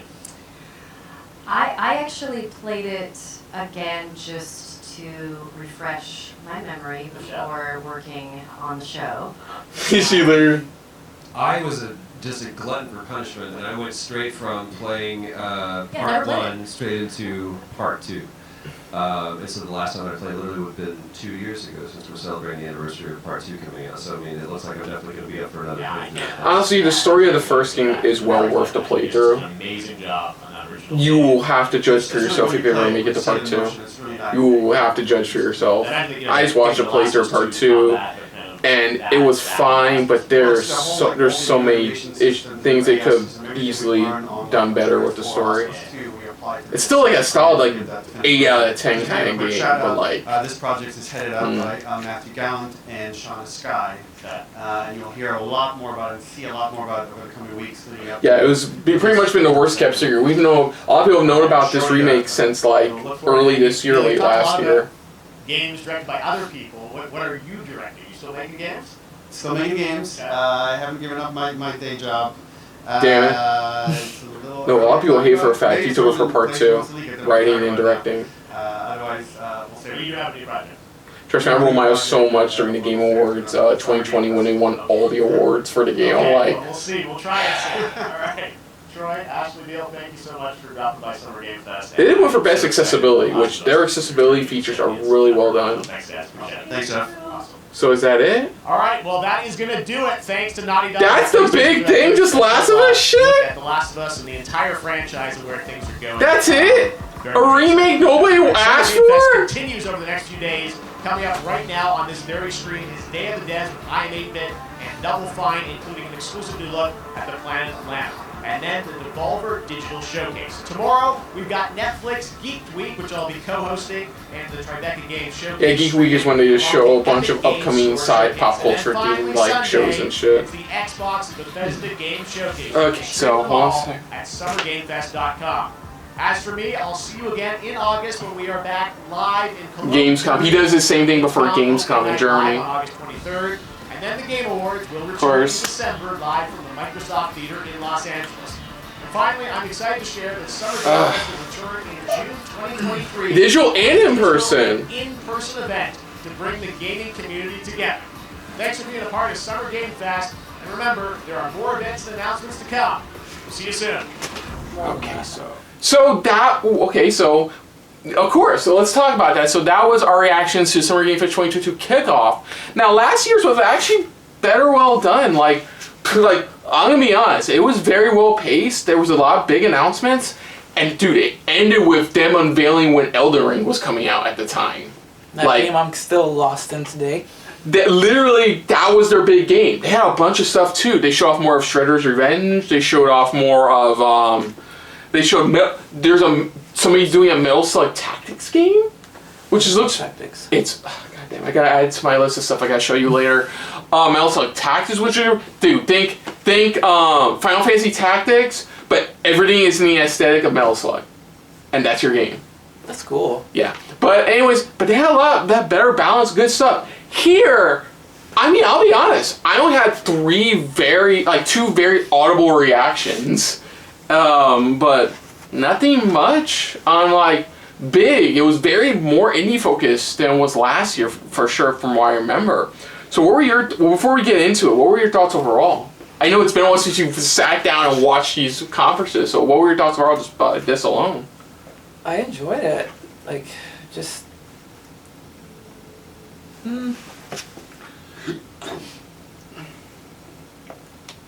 Honestly, I don't know what to say. It's okay. It's your first time at the show. You get what? I don't get out very much, so. Trust me. Was it Nancy was the same way when she started on the show, and like after a while she started becoming more open about everything and stuff like that. It takes a while. This is your first one. Trust me, you'll get used to the vibes of just chatting to the camera, you chatting to you. So here, I'll roll with it. And you can probably follow my lead on this. So like I said, I thought this Game Fest 2022 kickoff was fine. I think it had a lot of good stuff shown, but I feel like there could have been more potential on some other announcements. I think the problem, and this is the problem I always suffer from, is I get overhyped on stuff. And that's why I kind of went into going this. I got a bit overhyped on some of the announcements that were going to be shown. Mm-hmm. And I thought, overall, this was very well done. There was a lot of cool announcements. But I feel like the pacing was a bit off a couple of times. The interview segments were like, okay.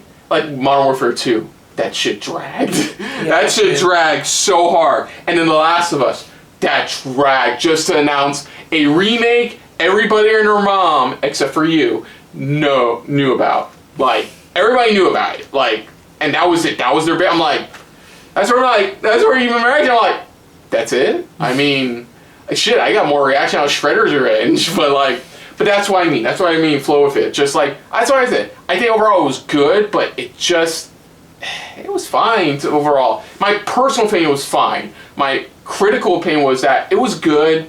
I wasn't expecting as many indie game titles announcements as we got, but I still think it was good. You know? So you get what I'm saying? Just, that's what I mean by your overall thoughts. Just like, pacing. I've done so many of these. It's like, no, fucking. Honestly, I enjoyed it. I really did, but I didn't see too many games that, I was expecting. Because you know me, I'm waiting for information like Fable and. Exactly. Games like that. That's what I mean. It's like you get yourself hyped up only to kind of let yourself down. Yeah. Yeah. Oh my god, I've been doing this for so long, it's not even funny anymore. I'll get myself so overhyped. And it's like one nice little pop for me, and that's it. Like, was it Ubisoft Forward? It's the Ubisoft just Directs now. But a couple of years ago, they did. They announced Scott Pilgrim vs. the World, the game complete edition for like current systems and stuff like that. That was the biggest pop you got out of me with that. Wait, are you sure? Because when they announced Sora for Smash, man. No, this was before. this was pre. The prophecy has been fulfilled. I love that video. Thank you. That was all me. But anyways, that's when I was like overall hyped. That was like, oh shit, and then that was it. The rest here, it was not that bad. There was a lot of stuff I'm like, oh, that's interesting, but it was just CG trailers. It was like, was it a Stormfront game or something like that? It was like, that's cool. Stormgate, I think. Like that. It was like, then it's like, RTS out. Visually, okay, looks fine. But yeah, that's what I mean, is like, there was nothing that got you what you wanted exactly, but there's still good stuff overall. You went, okay, I'll keep that on my list of future references. There was that one game, we'll get into it. Which one was it again? So we're gonna get into different games. So we're gonna do a quick. What I do nowadays, because if we don't do quickfire, we'll be at this for like 40 minutes. So like, we start with Street Fighter 6. They unveiled Guile and his stage. His stage looks fucking great. It does. His hair hasn't been the most naturally looking hair I've ever seen him have. And it's obvious the man's been working out because he's bigger. And now his super is like a giant sonic boom that launches you into the air, and he follows up with a very powerful flash kick instead, which is pretty dope. But yeah, I love his hair. It's very natural. Unfortunately, I am aware of the leak, so I didn't know he was coming. It's become now, for all people who know about the leak, just So which one is they're already gonna unveil this week? This month. That's the vibe. But what'd you think about Guile? Overall, his design looks great. Like, I'm not particularly a big Guile fan. You know me, I'm Chun-Li for No life. turtles! No turtles! Chun-Li for life. I remember that YouTube video everyone showed us where MVC3 tryouts had Professor X like, no dude, but then he goes, but I can like guard in the core while charging out, and Ryu just PTSD snaps, goes, no turtles! No turtles! Oh, I know what he's talking about. No turtles! No turtles! Exactly what he's talking about. Yeah, psyched for the game, still looks dope, comes out next year. Aliens Dark Descent. I had no idea where this was going for a while. Until I saw Colonial Marines and that signature radar in their guns. It's a top-down shooter.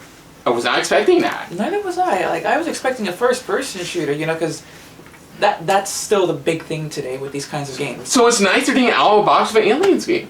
Yeah, it is. The last Aliens game was Fire Team Elite. Decently well received. Basically just Left 4 Dead, but with sci-fi aliens and shit. But yeah, 2023 is the release date for the year for that. Can't wait to see more. Then this was your first time looking at the Callisto Protocol, which they basically showed the State of Play trailer, which was weird, but like leading into the gameplay. But what are your thoughts? Because you weren't aware of this game. I'm gonna say that a lot. Just get used to that. What was that? Not Dead Space, Dead Space? I'm looking forward to that. Because, you see, since I haven't played Dead Space yet, I'd rather play that. Honestly. But I'm going to give Dead Space a try. But the remake that's coming out? It's late January next year. Yeah, I'll wait for that.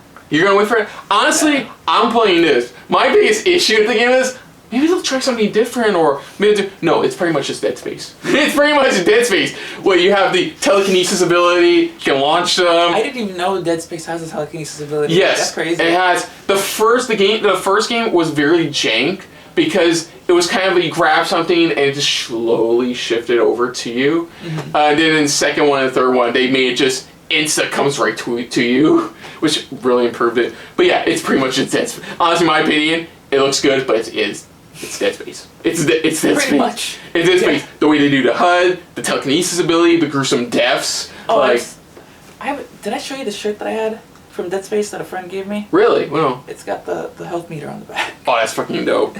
But that's really cool. Comes out December. They show the game. Yeah, it's pretty cool. Call of Duty Modern Warfare 2. Looks like a Call of Duty game. Then we got Flashback 2, which I've heard about before. It's a very iconic PC game from 30 years ago. They're finally doing a sequel for it. Cool. Witchfire, which you haven't heard of, that's from the guys behind, like I said, the truth about Edith Finch and Painkiller. I swear to God, I have to show you the initial trailer because it's funny. Because they just did Edith Finch, and you're like, cool, it's like medieval dystopian. And then next thing you know, there you go, and Painkiller. Then cue Doom-like gameplay. It's like, yeah. But yeah, basically, yeah, it's like a mystical, magical, shooter, first-person shooter.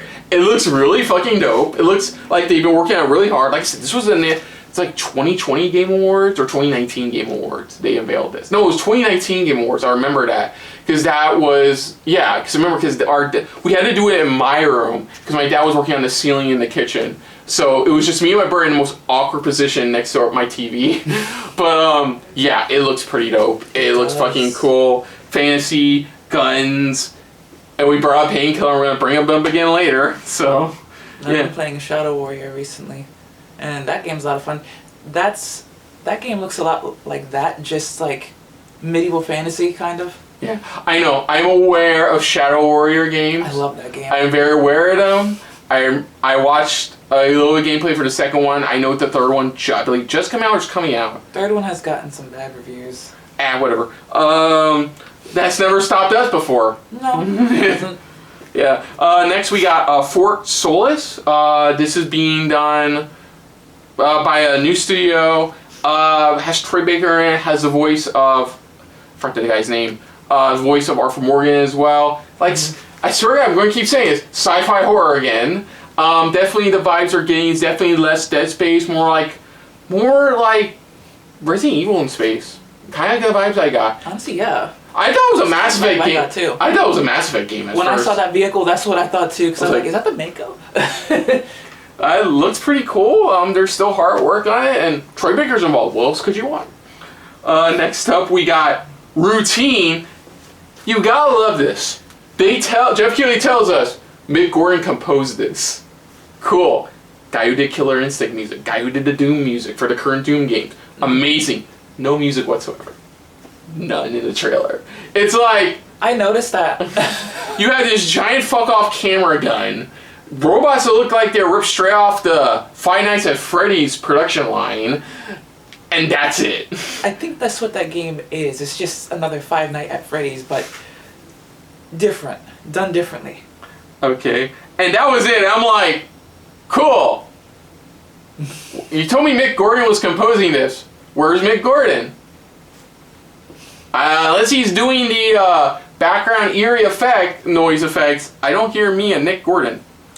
Then The Rock showed up, touting his energy drinks, touting himself, touting his upcoming film Black Adam. And I will ask you, well, you don't have to spoil it. Please don't spoil it, but like, what were your thoughts on the Black Adam trailer? Because I haven't seen it yet. I'm interested in seeing it. That's my thoughts. It looks good. Cool. Yeah, they have Sarah Shahi's in it. They have Aldous Hodge playing Hawkman. Pierce Brosnan's playing, That surprised me right there. Pierce Brosnan. Dude, when they said he was playing, I'm like, perfect. Perfect casting. Then they got the guy who was originally supposed to play a new live-action He-Man. They got playing Adam Smasher. Live-action He-Man, what? Their production working on it, but the guy in this play Adam Smasher had to drop out from the He-Man role for reasons. Dude, I can go off. Dude, you and me and him on conversation of what he's behind now could go for hours. Oh, and yeah. we don't have hours. I'm usually out of the loop. Showed gameplay trailer for new Outriders expansion. Cool. Nintendo Sizzle Reel. You had no idea they were doing Xeno 3. No, I didn't. It's apparently, I'll give you this much. According to what they revealed after the direct where they unveiled this, it's apparently it's supposed to also connect the world of Xeno 1 and Xeno 2. Okay. Which they kind of already did apparently in the Xeno 1 Definitive Edition expansion they did for it. I forgot the name of it. But whatever. They showed the first trailer for the season 1, the free-for-all version of Fall Guys. Then we got Highwater, which is the post-apocalyptic survival game from the looks of things. Looks like it could be like, it's like chill fun. Spin the wheel. What causes the end of the world today? Zombies. Like, oh, you got zombies, virus, viral zombies, lack of food, alien invasion. No, it lands on Flood. No, it lands on Waterworld. It lands on Waterworld. Waterworld. Nothing much to say about that. Replaced. I have to show you it. This game looks really cool. They showed that last year's Xbox Bethesda conference. It's like a 2D cyberpunk dystopian kind of. You play this dude. I think has a machine in his head. Kind of Johnny Mnemonic vibe. I don't entirely remember. Yeah, unfortunately, it is unfortunately a studio involved in the whole Ukraine-Russia thing right now. There's a lot of studios have had to like shelve or perma delay until further notice. Stalker 2 was announced like a couple years ago. They had to delay it because of the Ukraine stuff. A couple other notable so I do love, like Jeff did mention, they had a trailer they were working on for Replace. They had to cancel it because of the stuff going on between Ukraine and Russia. So like it's like we apologize, we wish them the best. So I'm glad they were there. He was there to like please still support Ukraine, which he all should do. We got American Arcadia, which looked really cool. It was basically like kind of what Logan's Run-esque. Apparently a beautiful Disney Epcot-esque future. Of course, there's something wrong with it. Obviously, there's always something wrong when it's something like that. That's why I have that personal philosophy. I don't believe in the word. I don't believe the term perfect, because TV shows, real world, and movies and video games have taught me there's no such thing as that word. People's definition of the word perfect, but there's no truly perfect thing. Because there's gonna be somebody who bitches and moans about it. Exactly. Like GameSpot gave Persona 5 Royale a 10. I can guarantee you they still had issues with the game. But anyways, looked pretty dope. I love the movie poster they had for it. It was really cool. Easily one of the best trailers of this entire event. The trailer for Goat Simulator 3. Dude, that trailer. We thought Dead Island 2. They had the guy. Are they just remaking the trailer? Because no. Then the goat showed up. Just Lion, I never thought we say here. Then the goat showed up. I was like, did that goat just charge that person? I didn't even know there was a Goat Simulator 2. I didn't know there was a Goat Simulator 2. Yeah. There's a third one coming out, and they just fucking parodied the Dead Island 2 trailer. That was great. Chef's Kiss. Beautiful troll. One of the most amazing trolls I've seen in a video game trailer in quite a while. Like, beautiful. Absolutely amazing. We got a new trailer for the upcoming Fire Axis Marvel game, Midnight Suns.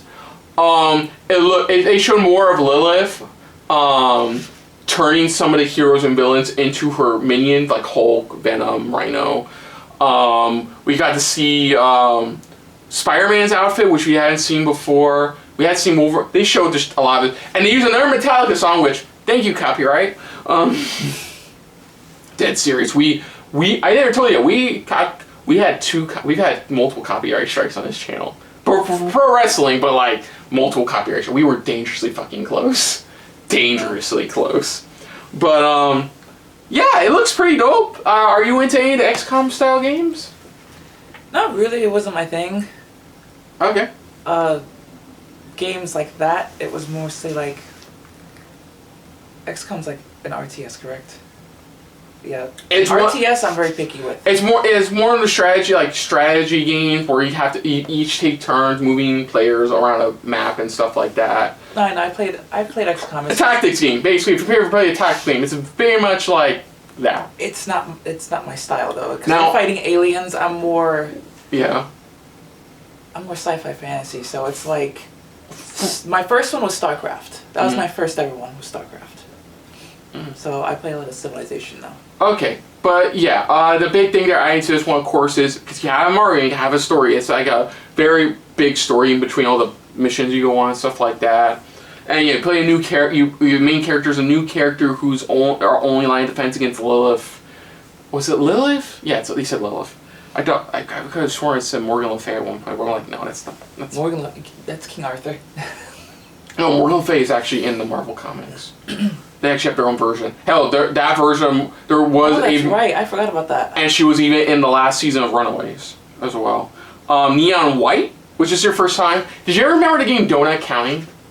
No. No? Okay, never mind. So basically, yeah, you're a guy who's hired to go around at Heaven and take care of kind of a issue going on with Heaven. Of course, you already heard the iconic voice of Steve Bloom as the main character. But yeah, it's a car, they put speedrunning. It's a car tactics speedrunning game. Like, depending on what cards you use, depending on what abilities you use from said cards, you can do dash it, you can do like dash across the screen, you can speed up, shoot, like all of that. They, like the last developer show walkthrough they had, it was that. It was just that, and it looks pretty cool. And there's like things in between as well. They added. Looks pretty dope. What did you think? It looks good. Like, the one thing that caught my attention was the character designs. Okay. I don't know. It's something about characters that look unique draws my attention. But the gameplay itself, I've always been a fan of like card gameplay. Because the first game that was like that I played was Bot and Kaitos. Oh, yeah. That's a classic. Classic. Oh my god, there's so many games nowadays. I have to show you. There's a bunch of neat games that use that style now. Card-based gameplay. I like card. There's one really good horror one. That's like if you took Yu-Gi-Oh and threw it in Silent Hill. Was the best way I could describe the game. There's a game. The last one that I played was something Fates on Xbox. Like, I can't remember what it was called. Yeah, but there was one. I came out last year. I forgot the name of it off the top of my head. That's pretty much, you're stuck in this random cabin in the woods and you're forced to play this really weird card, like Magic Yu-Gi-Oh style card game. And like, losing actually is relevant to the story. Very relevant to the story. I have to look it up later. Same game that I was just talking about. We'll have to, maybe we're talking about the same game, I don't know. It might be. Midnight Fight Express, done by a single father. Polish fodder. That looks like it's gonna be a lot of fun. I saw this a couple years ago. It's pretty much just, you play random people, go around beating the shit out of other people. that's the game. That's it. Next up, we got Warframe, you want to say it?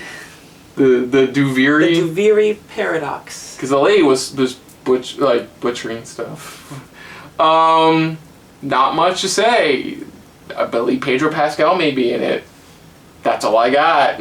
They probably just used the design for the Tenno because that's supposed to be the Tenno in the video. So yeah, speaking of Tenno, they did unveil that next week they're unveiling more at digital version of TennoCon. Oh, that's right. It's that time of year again. And they're going to give away bonus armor and loot if you watch the Twitch stream, which, cool, whatever.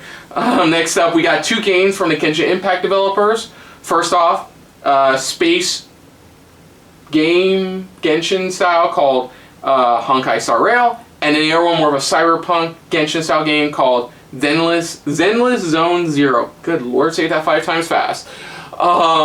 Any thoughts? I know you say you wanted to dive in, or you have dived into Genshin. You want to dive into Genshin. Okay, cool. I played Genshin before. It's a fun game. I mean, what are your thoughts on both these games overall? Because they literally go together. It's like one takes place in space, one takes place down back on Earth. For the sound of it. My thoughts, honestly, I'm wondering how similar they're going to be to Genshin. Because they don't look like they're going to be similar at all, honestly. They look like they're their own thing. Like the studio is kind of going in another direction with these games. Yeah. And I'm looking forward to seeing, like, the gameplay. Okay, cool. More gameplay. Oh, awesome. We're always looking for more gameplay. Next, we got a couple big announcements coming from Teenage Mutant Ninja Turtles Shredder's Revenge. So we got finally announced Casey Jones as the 6th playable character in the game. They announced a 6-player local and online mode for the game, which is it's flipping amazing. Hopefully the netcode's good. Because bad netcode. But 6-player mode, really cool. Comes out next week as of this recording, which is fucking amazing. I know myself and Nancy are really looking forward to the game. Oh, I am too. Like I said, I'll have to show you more trailers for it. Like it looks like it's a true blue successor of Turtles in Time. Like honestly, it does. Like they have even little bits here and there from Turtles in Time as well. It just looks amazing. I can't wait for it. Like I said, they also earlier today announced the collector's edition for the game, which is being done by Limited Run, who did the collector's edition for Scott Pilgrim vs. the World, the game complete edition, which is in my room, which I have, which you can see a video of on this channel, me and Nancy unboxing it. It's really nice, and they do really good jobs. The catch, you have to wait a fucking while to get it, because they're like, it's here now, pre-order. Cool, I pre-ordered. Great, wait about a year. Seriously, I had to wait a year. Almost like a little over a year and a couple months for my collector's edition to come out. It's like, come to me. It's like, oh my god. So next up, really looking forward to that. Looks dope. Casey Jones was announced. Great. Has the voice cast of the original animated series as well. Looking forward to that. So next up, we got barely right on it. Super People look like a hero shooter. Super People. Yeah, it came right after. I don't really remember it. Neither do I. They announced a new Humankind expansion, as well as it's coming to consoles. That's the Sega game. One Piece Odyssey, which, cool. Great for One Piece fans. Soul Hackers 2, the other Shin Megami Tensei spinoff. Finally getting a sequel coming in August. This was the English dub trailer, because the original announcement trailer was just... I can't wait to see gameplay for it. They actually have gameplay in the in the first trailer. I'll show you. As a nerd, you gotta remember some of these. I'm not gonna remember all of these. I gotta show you later. Capcom Arcade Stadium 2nd. So the first Capcom Arcade Stadium was basically classic arcade games in like a go-to hub game. So you buy the game. Well, how it worked was you buy it, you get initial slot games. Then as time will come along, they release packs you have to buy. Pretty much. It's like free, but not really free. You know those games. Yeah. But they would come with packs more to add to that game, pretty much. And that was Capcom Arcade Stadium. Which are classic Capcom Arcade games, not really fighters. But that was Capcom Fighting Collection, which looks pretty dope. And that's what second is.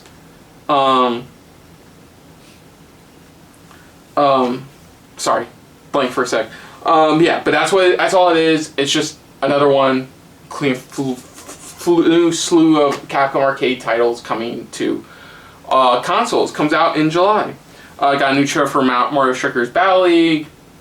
You're really psyched for it. It's been a while since we got a Mario soccer game.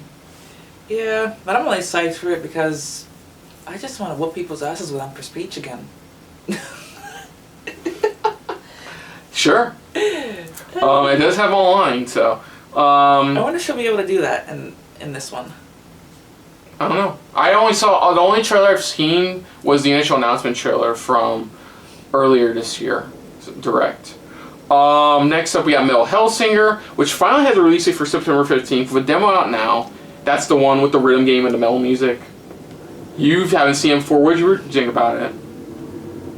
Honestly, like I said, I got some serious Shadow Warrior vibes off of it, but overall, it looks amazing. I want to try it.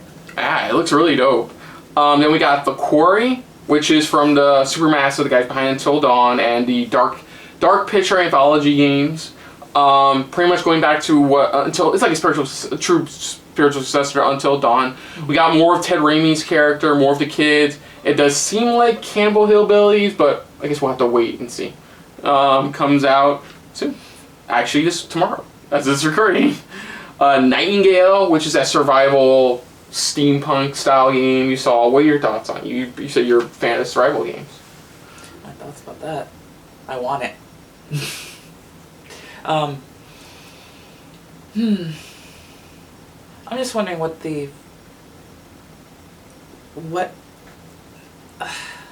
I can't really word this properly because this is new to me, doing this on camera. Go on. It's fine. No, I really can't think of anything to say. I thought you were going to be... I have an interest in playing the game, but I don't have much else to say about it. Okay, cool. Silent moment for no reason, folks. So next up, we got a look at the creative character mode for the new Saints Row game, Boss Factory. Now, is it apostrophe S or is it apostrophe S or just Saints, one word?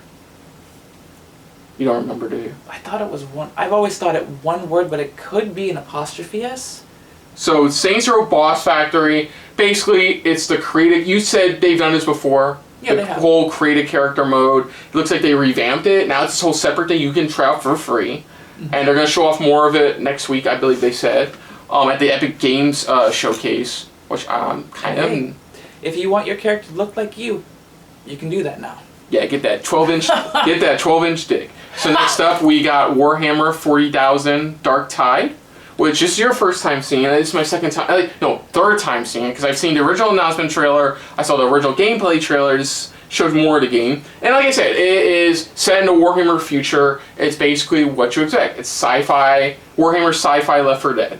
Where our biggest interpretation was, is that a skull spider? Yeah. Is that a Skulltula? Is that a futuristic Skulltula? Is that a Skulltula in the future who can hack shit? Cool. What did you think about it? Honestly, I was a little surprised because as long as I've known the game Warhammer, I've never seen it as a first-person shooter. Never. Yeah, look up later Vermintide. They've done that. I love Vermintide. Same team, just doing it in sci-fi now. So if you like Vermintide, Vermintide is a Warhammer game. It's just I differentiate the two. Yes. And now for the biggest. I swear to God, when I do this noise, I don't mean to be like an asshole. Wah, wah, wah. Moment. Layers of Fears. This was so let me explain more. So for a while now, they've been talking. There's been a lot of talk about what the Layers of Fears developers' next project was, because they did the Medium, very Silent Hill-like. They even got the guy that got to do the music, the main composer of the Silent Hill franchise, which is really cool. So people are like, oh wait, are they doing Silent Hill sequel? There's been a lot of talk, maybe they're doing a Silent Hill 2 remake, maybe they're doing a new Silent Hill game, because there was a recent leak that is old, but there was a recent leak for a game that appeared to be a new Silent Hill game, had very Silent Hill aesthetics. It was definitely Silent Hill, definitely guaranteed Silent Hill. So people were wondering, is that what next team they're working on? Blooper Team, thank you. Was that Blooper Team was working on? That's right. So when I saw it and they went Layers of Fear, I'm like, oh damn. Because I'll be honest. Because be honest, Silent 2 is fucking amazing. You know that. I know that. Silent 2 is fucking amazing. It's like one of the best survival horror games of all time. And I can see why a lot of people would be on board for that. And a lot of people were. I don't think this was the primary reason I was. Remember how I said I got overhyped? But I consider it a key reason. You know, you're the reason my brother got into Silent Hill. Oh, cool. Because you're the one who let him borrow it. You don't remember that? Dude, I don't. Yeah. I'm just gonna go, I don't. But it's been a long time. But Layers of Fears, it looks like it's continuing kind of the theme of the first game. Yeah. So like the first game was about a painter who was trying to find a perfect painting, but at the same time dealing with his child, dealing with the fact he couldn't be the perfect artist he wanted. Like, oh dang, it was like the first game story was interesting. And it was interesting. Second one definitely took a different direction, more of like focus on movie styles instead, which was cool. Going back to basics on this one, running it Unreal 5, which is the new big game, next-gen game engine coming out, being worked on. Kingdom Hearts 4 is coming out in Unreal 5. That's gonna be nuts. The trailer they showed was running only on Unreal 4, but then later they had the full game will be running Unreal 5. Cool. I haven't seen the trailer yet because I'm still behind on my Kingdom Hearts. But anyways, Layers of Fears. Yeah, it looks like they're expanding upon the original themes of the first one. And while I do feel bad for some fans of Silent Hill, Bloober Team's still a good team. Like they do still do decent enough games. They still do good games. So I mean, like, I know there are fans of Layers of Fear that are probably looking at it going, awesome, another one. I think everybody just in the back of their toy forgot, oh yeah, that's right, they do technically have a franchise series. Yeah. Gotham Knights. They showed more to customization options of the costumes and stuff like that. Yeah, and then we get to the Last of Us block with Neil Druckmann. This was where I was like, oh my god. Like, I'm still disappointed with that last. So they confirmed Last of Us Factions standalone. It pulled very much pulled a Breath of the Wild 2. It got so ambitious they decided to make their own separate standalone game for it. Showed one piece of, dude. This game's been in development technically for 2 years now. One piece of concept art, and that's it. It's like, really? Nothing. One piece of concept art, and that's it, dude. Nothing. They confirmed it when The Last of Us Part 2 was about to come out, and then nothing after for 2 years, and this is all they give us. And then they showed off a little bit of Last of Us, the HBO series, with the people playing Joel and Ellie, and then the voice actor for Joel and Ellie beyond there, confirming they are in the role. They're in the show as well. They're almost wrapping up production on it. Cool. And then the worst kept, like Jeff Keighley was saying, the worst kept secret in the world, which is The Last of Us Part 1. Which is a PS5 remake, well, the PS5, I'm going to go with PS5 remastered for now, of the first Last of Us game. Cool. It looks nice. It looks like Last of Us Part 2.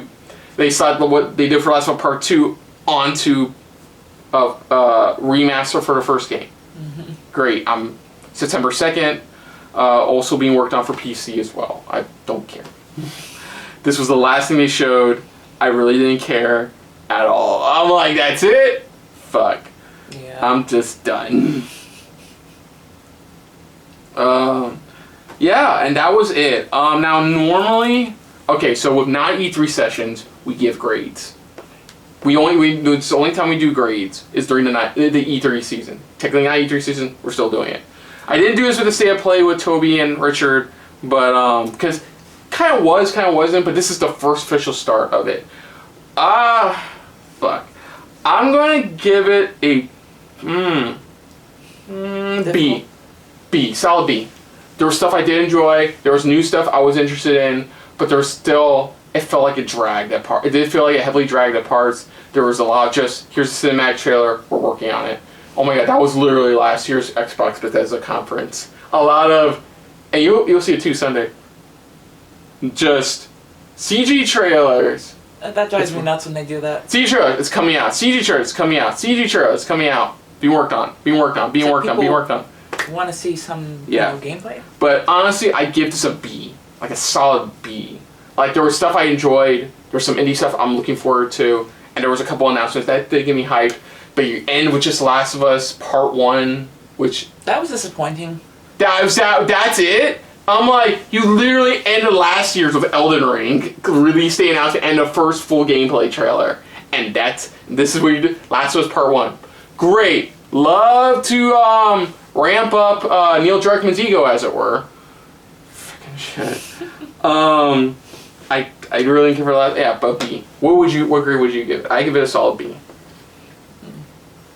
I got a B minus. B minus? Ooh, you're already causing dissension among the comment section, which we occasionally still get. So B minus. So basically, what was your insight into giving a B minus? Well, one, Call of Duty, and then The Last of Us. Call of Duty and Last of Us stuff was just drag. There was only a few games, and you already know, there were only a few games that I was really interested in. Yeah. Everything else, not so much. So I don't really have much to say. That's okay. Trust me, I know we're gonna have a lot to say if they show Fable at Xbox Bethesda. Oh yes. Like, if they show more games that I'm into, you'll see me light up on camera. You will see a very glowing... I am not camera shy. But you will glow. Yes.